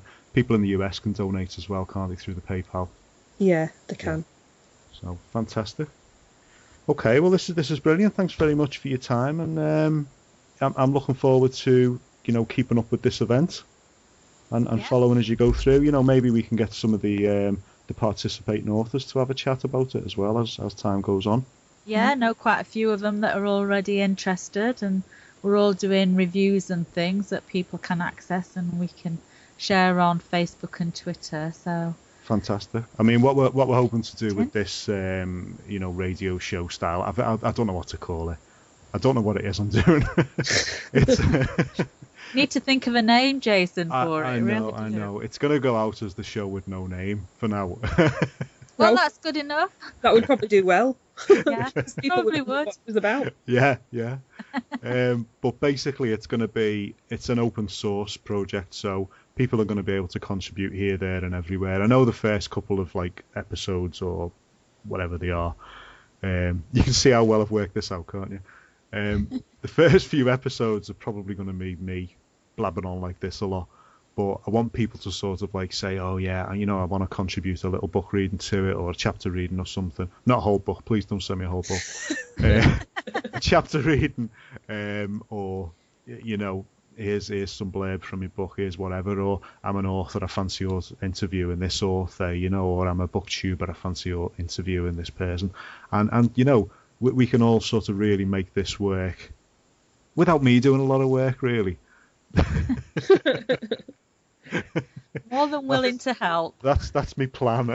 Whether or not it works and I'm just taking on something else, I don't know. See you Bye, soon. everyone. Thank you. Bye. Ta-ra.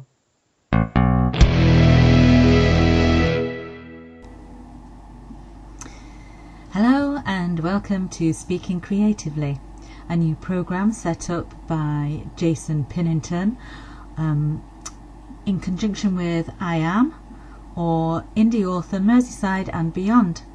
Jason is the wonderful author of A Potato with Her Name On, and it's the story of Harry Webb, the great spider detective.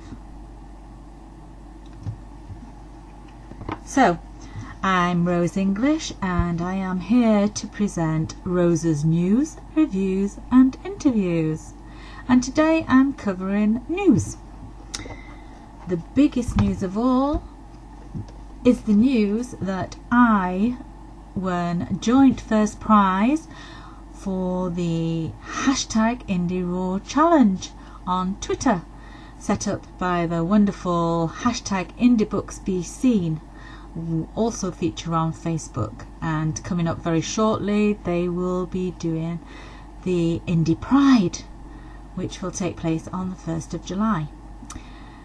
Anyway, to get back to the IndieRaw challenge that I was so blessed to win, I received a choice of 6 books from about 30 different authors, and I had the choice of about 60 plus different books.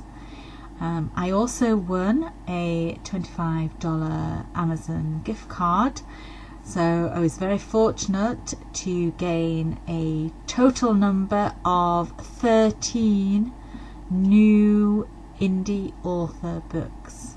Amazing.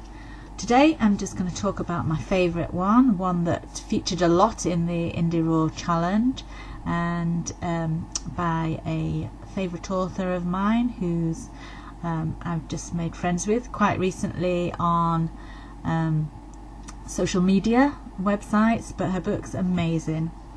It's the wonderful K.S. Marsden, and the book is The Shadow Rises.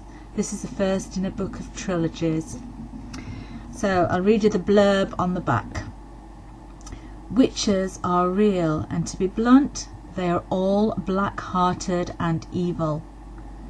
They are not Wiccans, bored housewives and teens that wear too much black, playing with candles and poems. Witches are a different breed that use magic with devastating effect. Charged with stopping the witches, taking whatever measures necessary, there are witch hunters all reporting to the Malus Maleficarum Council, or the MMC. I apologise if I pronounced that incorrectly.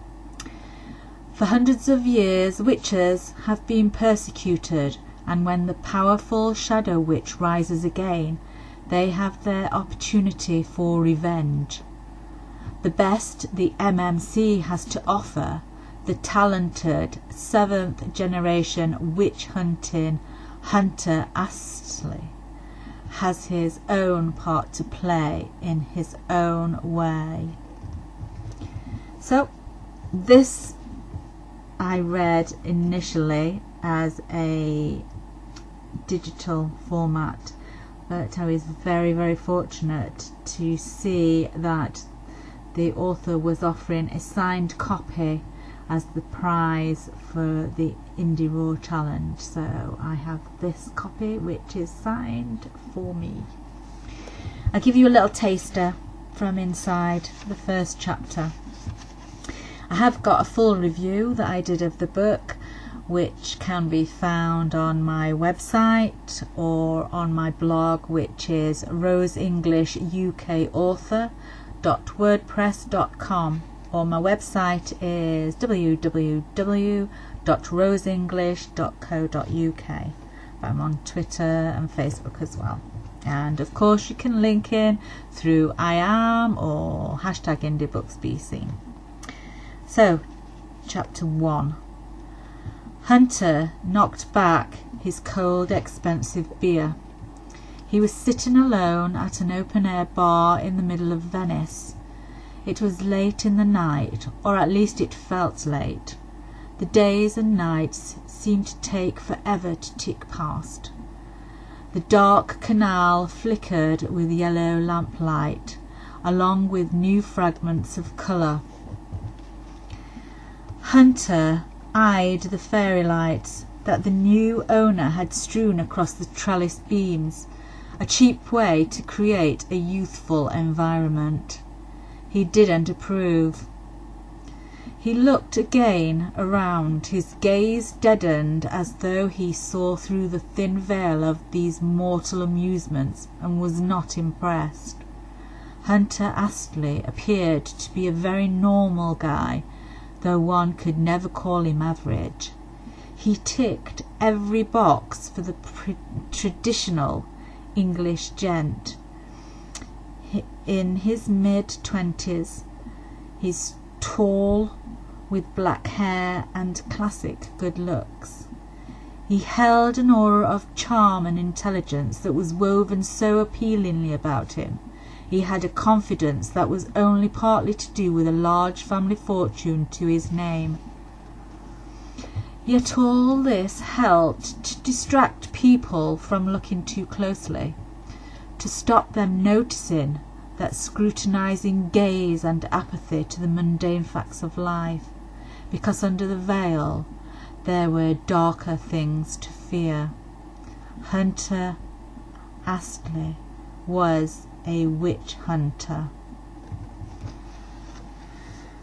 Well, I hope that tempts you into maybe picking it up and checking it out for yourself. It is well worth a read. Anyone that loves paranormal, witches, witchcraft, you will not be disappointed.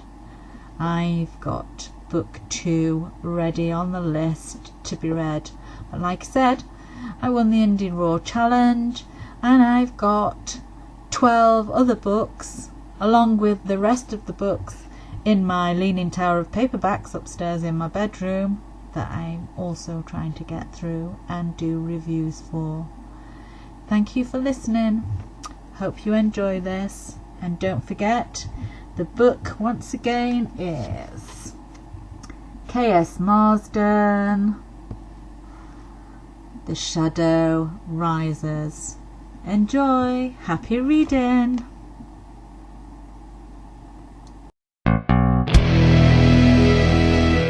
Hello world, welcome to Indie Books Be Seen, the indie and small press radio show that has all of your indie and small press needs and dreams. This is Morgan Strong Comnick here. I'm pumped to be hosting a segment for Indie Week. For those of you who do not know who I am, I work for a small press company called Paper Crane Books. I am a young adult author for the company, and I currently have 3 books out. My series is called Spirit Vision, a paranormal mystery romance, and I also have a collection of short stories and poetry called A Sweet Little Dream. I'm having more works published this year, and I really enjoy working for the company. And if you cannot tell by my voice, I am from America. I'm from the Midwest. And joining me today is my wonderful friend, Mr. Dan Wright. How are you today? I'm okay, Morgan. How are you today? Oh, I'm wonderful. Thank you. So, Dan, would you like to tell everybody a little bit about yourself with your publications? Okay, yeah, sure. Yes, my name is Daniel. I am Dan Wright, I should say. I'm an author of both, I guess you could say, young adult and / children's sort of fantasy, because I've actually got 2 series going out at the moment. My main series is called the Draconica series, which is a set of fantasy novels that actually are inspired by manga and anime, and that series is basically set on a planet called Draconica, which has a series of characters called the Dragonkin, who are basically half human, half dragon. I like to write my novels with a sort of a manga anime sort of twist, and I've also got some artists that put some artwork inside it. So I guess you could say my work more moves towards like the light novel sort of area. That's like books with and drawings inside it. My other book series, which I've just recently released, is Amanda Moonstone, which is more aimed towards the sort of the younger readers.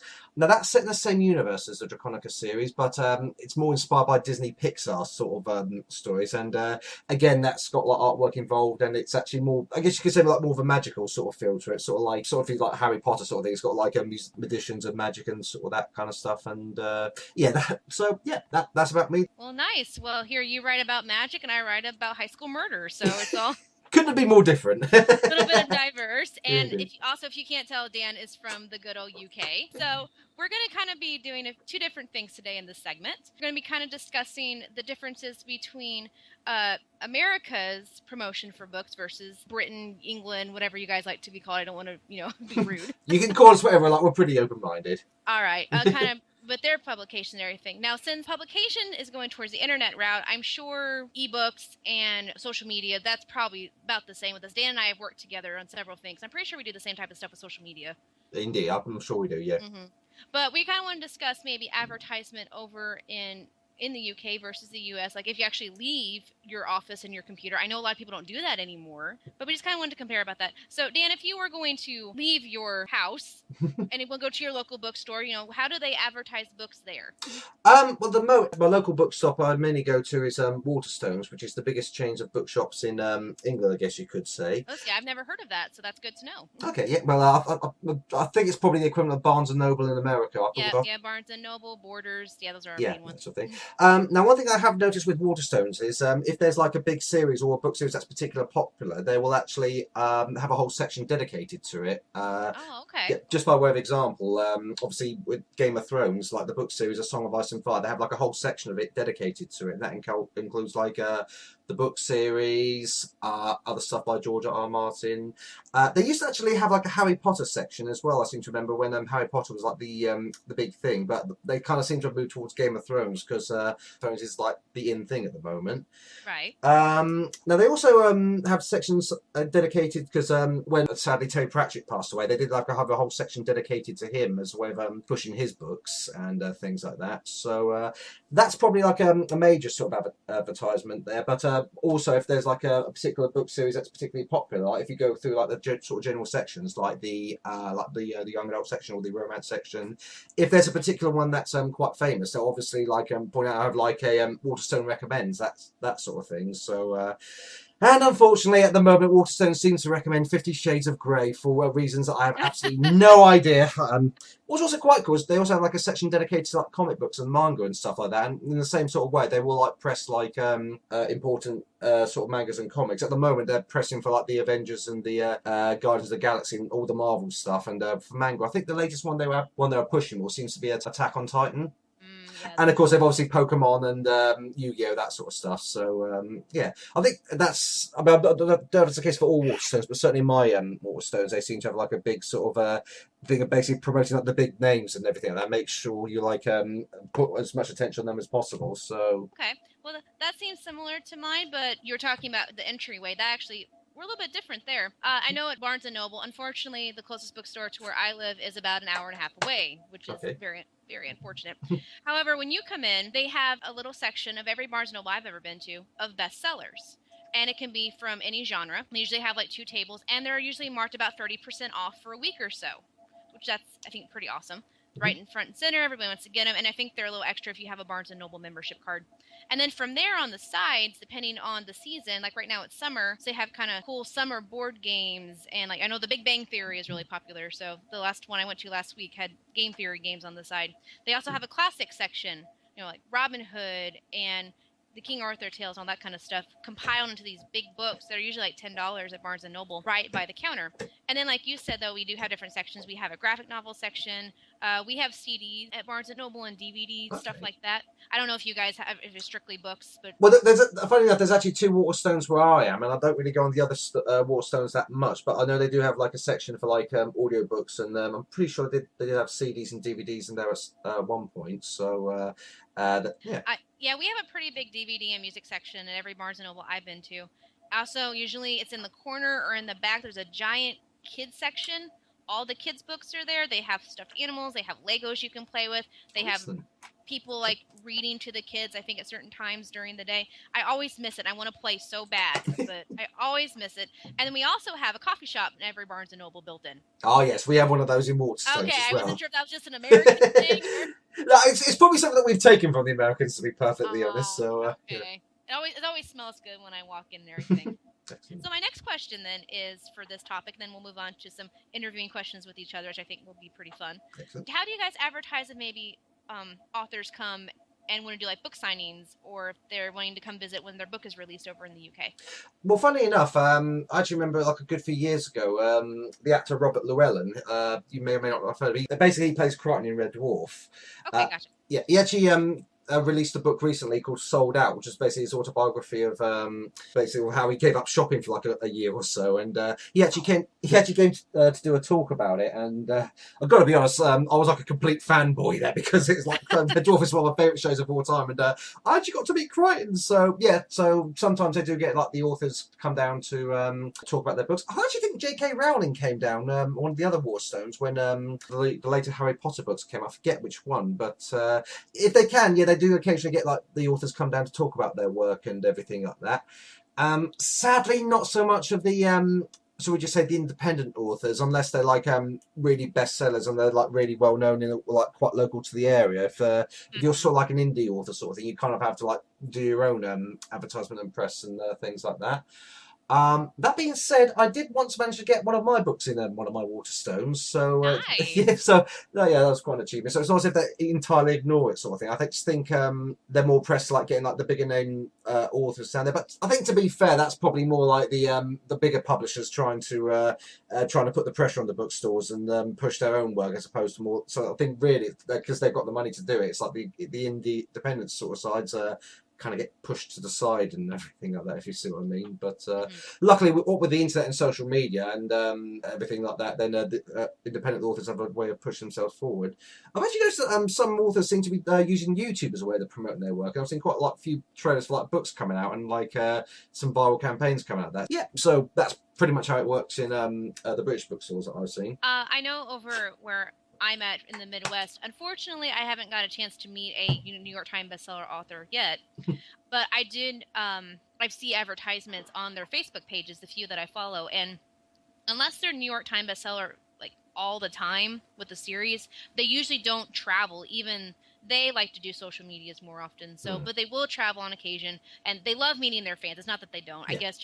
I guess touring in person is kind of harder for a writer now. Yeah. I know another author who is from Iowa. He was able to get into his local Barnes & Noble, but again, like you said, local thing. I know if I went to mine, I'm not close enough to my area, they'd probably laugh in my face. Not to be rude, but... Well, I think a lot of it comes down to who you know, really, and getting like the right... I mean, I got quite lucky, really, because the guy that I spoke to, I actually got a name for to actually speak to, and as luck would have it, he was interested in the book enough to actually take it. Because I think for most like Waterstones, you actually have to go through their... I think they've got like a separate like a supply setup or something like that, but because I was sort of like a local author, this guy was willing to give me the benefit of the doubt. So I think a lot of it is the same. I know it's a bit of a cliche, but it's not what you know, it's who you know, that kind of thing. So no, I can understand that. And I know a few years ago when I first joined up with Paper Crane Press, I was talking to my publisher, and I was asking, well, why can't we get into the bigger bookstores? And she said it's really hard for small companies because they actually have to pay the bookstores up front to sell the copies, and then you have to see if you break even and stuff. And unfortunately, with a small press, that's a little more challenging than with a bigger company. Yeah, I can see that. So for you to even get into your bookstore, I think is really awesome. So hopefully one day, maybe Barnes & Noble will accept me. But I also know it is fun for me personally it's hard work, but making my own little miniature book tours in my area and meeting local fans, I think that's really cool too. Yeah, that's really cool, yeah. All right, so that's a little bit about the USA versus UK. I've actually learned some stuff. I learned that you guys have a chain bookstore that's not Barnes & Noble. So, all right, well, I appreciate your input on that. So are you ready for some questions? Oh, yes. Excellent. Okay.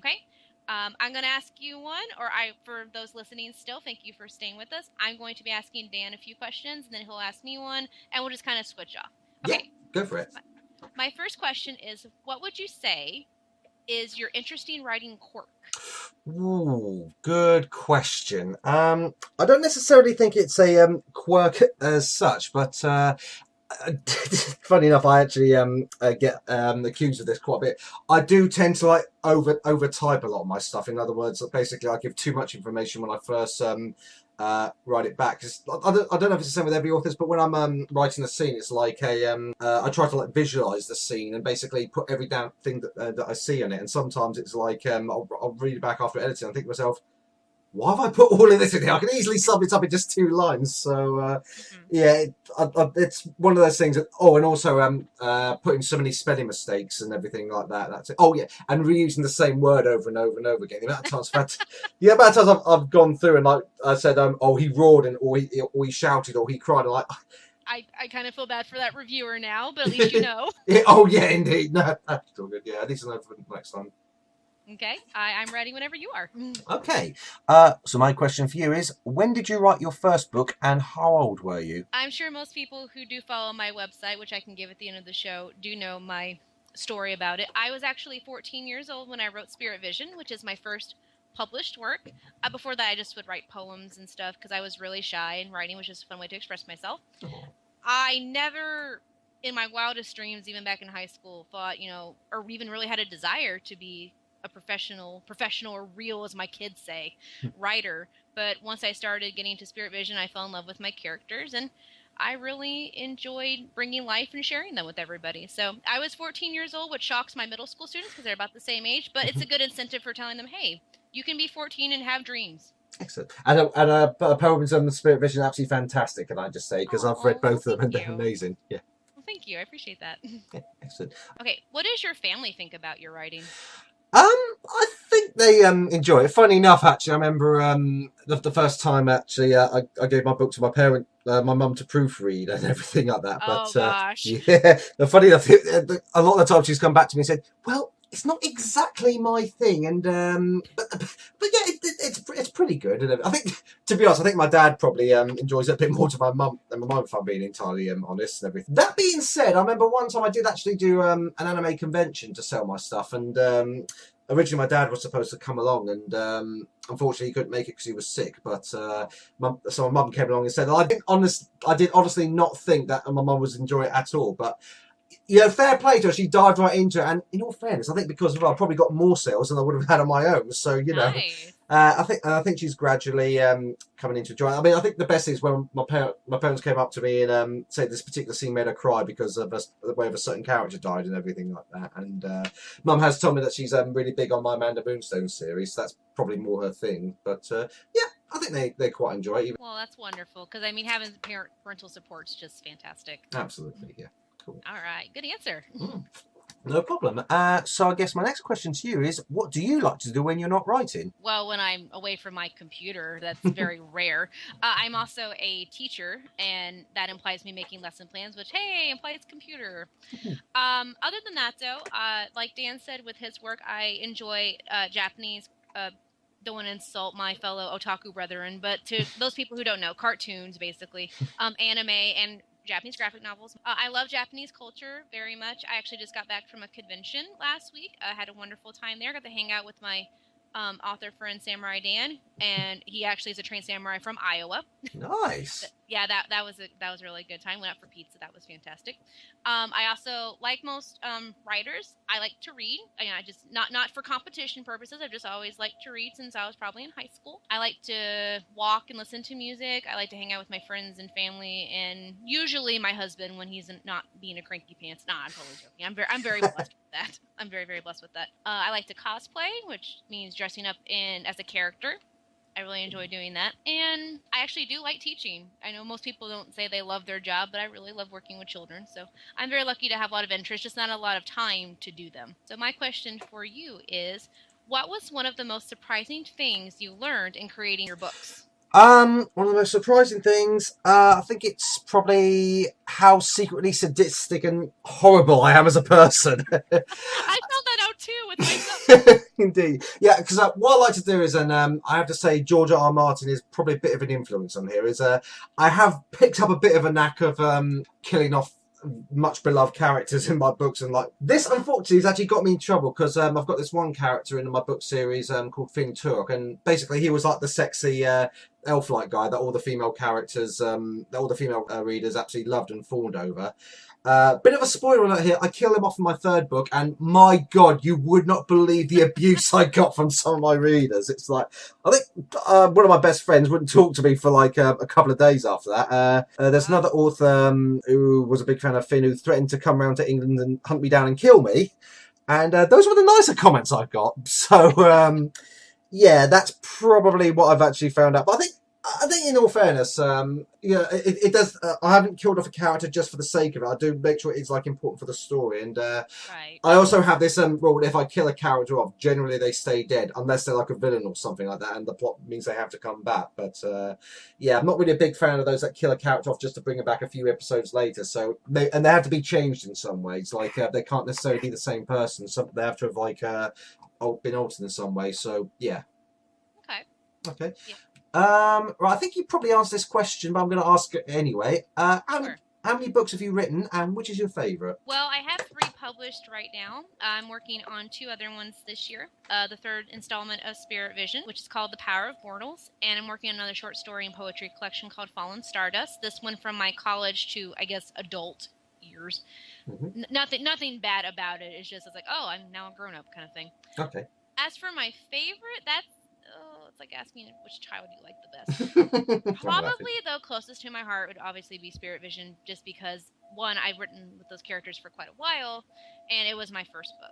So Okay. That's probably a cop-out answer, but... No, that's absolutely fine, I understand. What do you think makes a good story?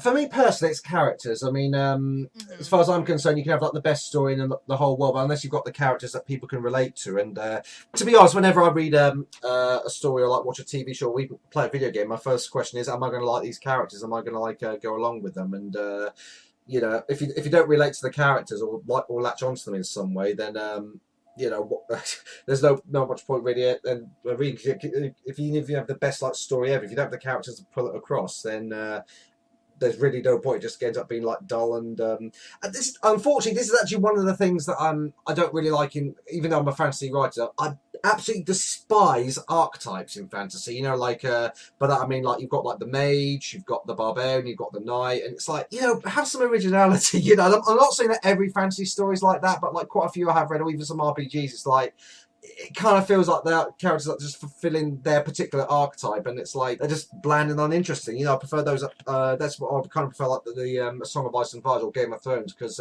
they take those typical archetypes and kind of turn them on their head almost, and actually give their own personality and their own characteristics. And certainly, I've tried to do that with my writing, and even with like Amanda Moonstone and my Draconica series. So yeah, as far as I'm concerned, characters are the important thing of any story, and yeah. All right, nice. Right, so if you could, and if you had the opportunity to do it all over again, would you change anything in your latest book? The latest one being published, I'm assuming? Yep. I'm actually pretty happy with Spirit Vision 2 New Beginnings. I had to go back with publication and add some things, but it did make sense at the time for the story. Mm-hmm. I think the only thing I would change is maybe how we advertised it. That's not the book's fault, though. It's just the timing. I don't want to say we were rushed, but we were rushed in a way, so Okay. we didn't get to advertise it as properly, and I think that kind of affected the book sales at the beginning, which unfortunately is hard to come back from. But Yeah. hopefully now, we'll get some more exposure, and it's summertime, so people need things to do when they're not lounging at the pool. Fingers crossed. Yay, thank you. Yay, excellent. Do your social media message topics match the themes of your book? Very good question. Tell the truth, I kind of like to mix and match it a little bit because, not. I suppose when you've got like a Twitter account or a Facebook account, nothing's going to frustrate your followers more than just talking about your books and nothing else. If anything, that probably just make you come across as arrogant and you kind of have to find that balance between talking about some personal stuff and getting the right sort of message for your books across. And I do try to mix it up a little bit. And every so often, I'll put a little tweet or Facebook status that's related to my books, or let them know an update or something like that. But I try to not overload them with too much, because the last thing is I want is for people to think I like the sound of my own voice too much. But what I think it can also be quite good is if there's a particular film that's come out that I particularly like, or anything, or maybe a book I've read that I think is quite good but similar to sort of stuff I'll be writing about anyway, then that's a good way of addressing the audiences. And if anything, then people can come up to you and say, yeah, I really agree with what they come onto on the internet and say, well, yeah, I really like what you said about that film. And remember the first time I did the first Avengers movie, I had quite a few tweets and feedback saying that was a really good review, mate, well done. And I think I've probably got a few more followers because of it. So yeah, long story short, I like to mix it up a bit with my social media messages. Nice. And Dan and I obviously are friends on Facebook. And if you need to know anything new about Disney, his Facebook's your place to go. So a little shout out there. Yeah. And speaking of getting noticed, what do you do to improve your chances of being noticed as an author? Do you have any sort of techniques or tips that you tried? Well, I know what I should have done. I should have gotten a business degree with my teaching degree. I didn't realize how much advertising I'd have to do as an author. Social media is huge. I do blogs, kind of like you do with your social media. I'm more of I do monthly blogs on things, not just what's going on in my author life, but also what's going on in my life. I do reviews also, mostly about Pokemon games, because that's kind of my, I guess, niche and everything. Being noticed, so I'm still kind of new to social media and working on that. I'm not very confident in it, but I'm getting there. And I try to do contests and stuff, or giveaways, whatever you prefer. And I'm trying to join groups recently, and my publisher has been awesome giving me advice and stuff, because if there's something going on in the indie world, our publisher knows what's going on in the indie world, which is fantastic. Indeed. All right, we're going to wrap up now. Okay, how many other authors do you consider colleagues and friends? Well, I am talking to one of them right now who I consider a really true friend. Thank you, I appreciate it. Yeah, probably just for the benefit of those who don't know, me and Morgan, earlier in the month, we did this, in the year I should say, we did this little event called March Disney Villain Madness, which was quite fun. And actually, funny enough, I don't know if you noticed, but actually some of the videos that we put out from there have actually been getting quite a few responses and hits and something like that. And I noticed that yesterday, I think I was just listening to one of our little 15-vote fun videos, and I was like, that's doubled. It's over. I think it's about 200 odd hits and stuff like that, so that's pretty cool. And I'm also quite good friends with an author called Will Turner, and that's not the character from Pirates of the Caribbean. It's that's what I thought too when you first told me. Just for those who don't know, Will Turner, he writes his comic book series called Reynard City, which is basically about superhero foxes. So he's pretty fun and good to speak to. And I used to speak to Misty Parker quite a few times. She's a romance author, but funny enough, we haven't spoken much since the Finn incident. So I don't know if she's still angry with me or not. But yeah, so I've got quite a few author friends that I think are quite good. Okay, well, in that case, I better wrap this up as well. I only have one more question to ask you. Okay. And that is, again, you probably kind of answered this earlier, but how often do you post new content on your social network and websites? And do you have a set schedule? Well, I set a schedule. I have to have written Post-it notes for everything. That's just how I roll. Excellent. But then things get busy, and I have to move things, and I panic because I can't cross them off. So I have a schedule. But unfortunately, I've learned with being a teacher, you have to be flexible, and I don't always get to it. I do advertise on my author Facebook a lot more than Twitter. And people are going to hate me. I'm just not a Twitter big fan for advertising. I don't like limiting my characters because I type a lot. And that just irks my soul, to quote my assistant principal. That's one of his favorite quotes to say. Nothing against Twitter. I still use it. But if you want to check up what's going on me, definitely my Facebook. I try to update at least a few times a week with what I do, like locally, just on occasion some fun stuff, blog updates, obviously, website updates. But I do top 10s a lot too on my website, just to kind of mix things up. So I do have a schedule, but keeping with it is a little tricky. And definitely once a month I have a huge update that has everything that went on that you might have missed on my social medias for a month on my website, and there's links to everything. So I try to keep everybody posted. Okay, well, Dan, thank you so much for joining me today on my first ever segment of Indie Books Be Seen. I appreciate it. You're very welcome, and thank you so much for having me. All right, guys, make sure you celebrate Indie Week, support us indie authors and, small press people. If you want to check out my works, my name is Morgan Straughan Comnick again. My website is morganscomnick.com. And if you want to check Dan out, his website... I've changed it. It's pandragondan.weebly.com, I believe, something like that. But Or you can type in Dan Wright, or you can type in Amanda Moonstone or Draconica. Oh, yeah. I type any of those. I've got a website for all my book series, because I like to keep things organised like that. Oh, and he's very good at it. Aww. Okay. Guys, make sure you stick with this awesome radio show. Make sure you support us again, and we'll see you next time. All right, bye. Bye.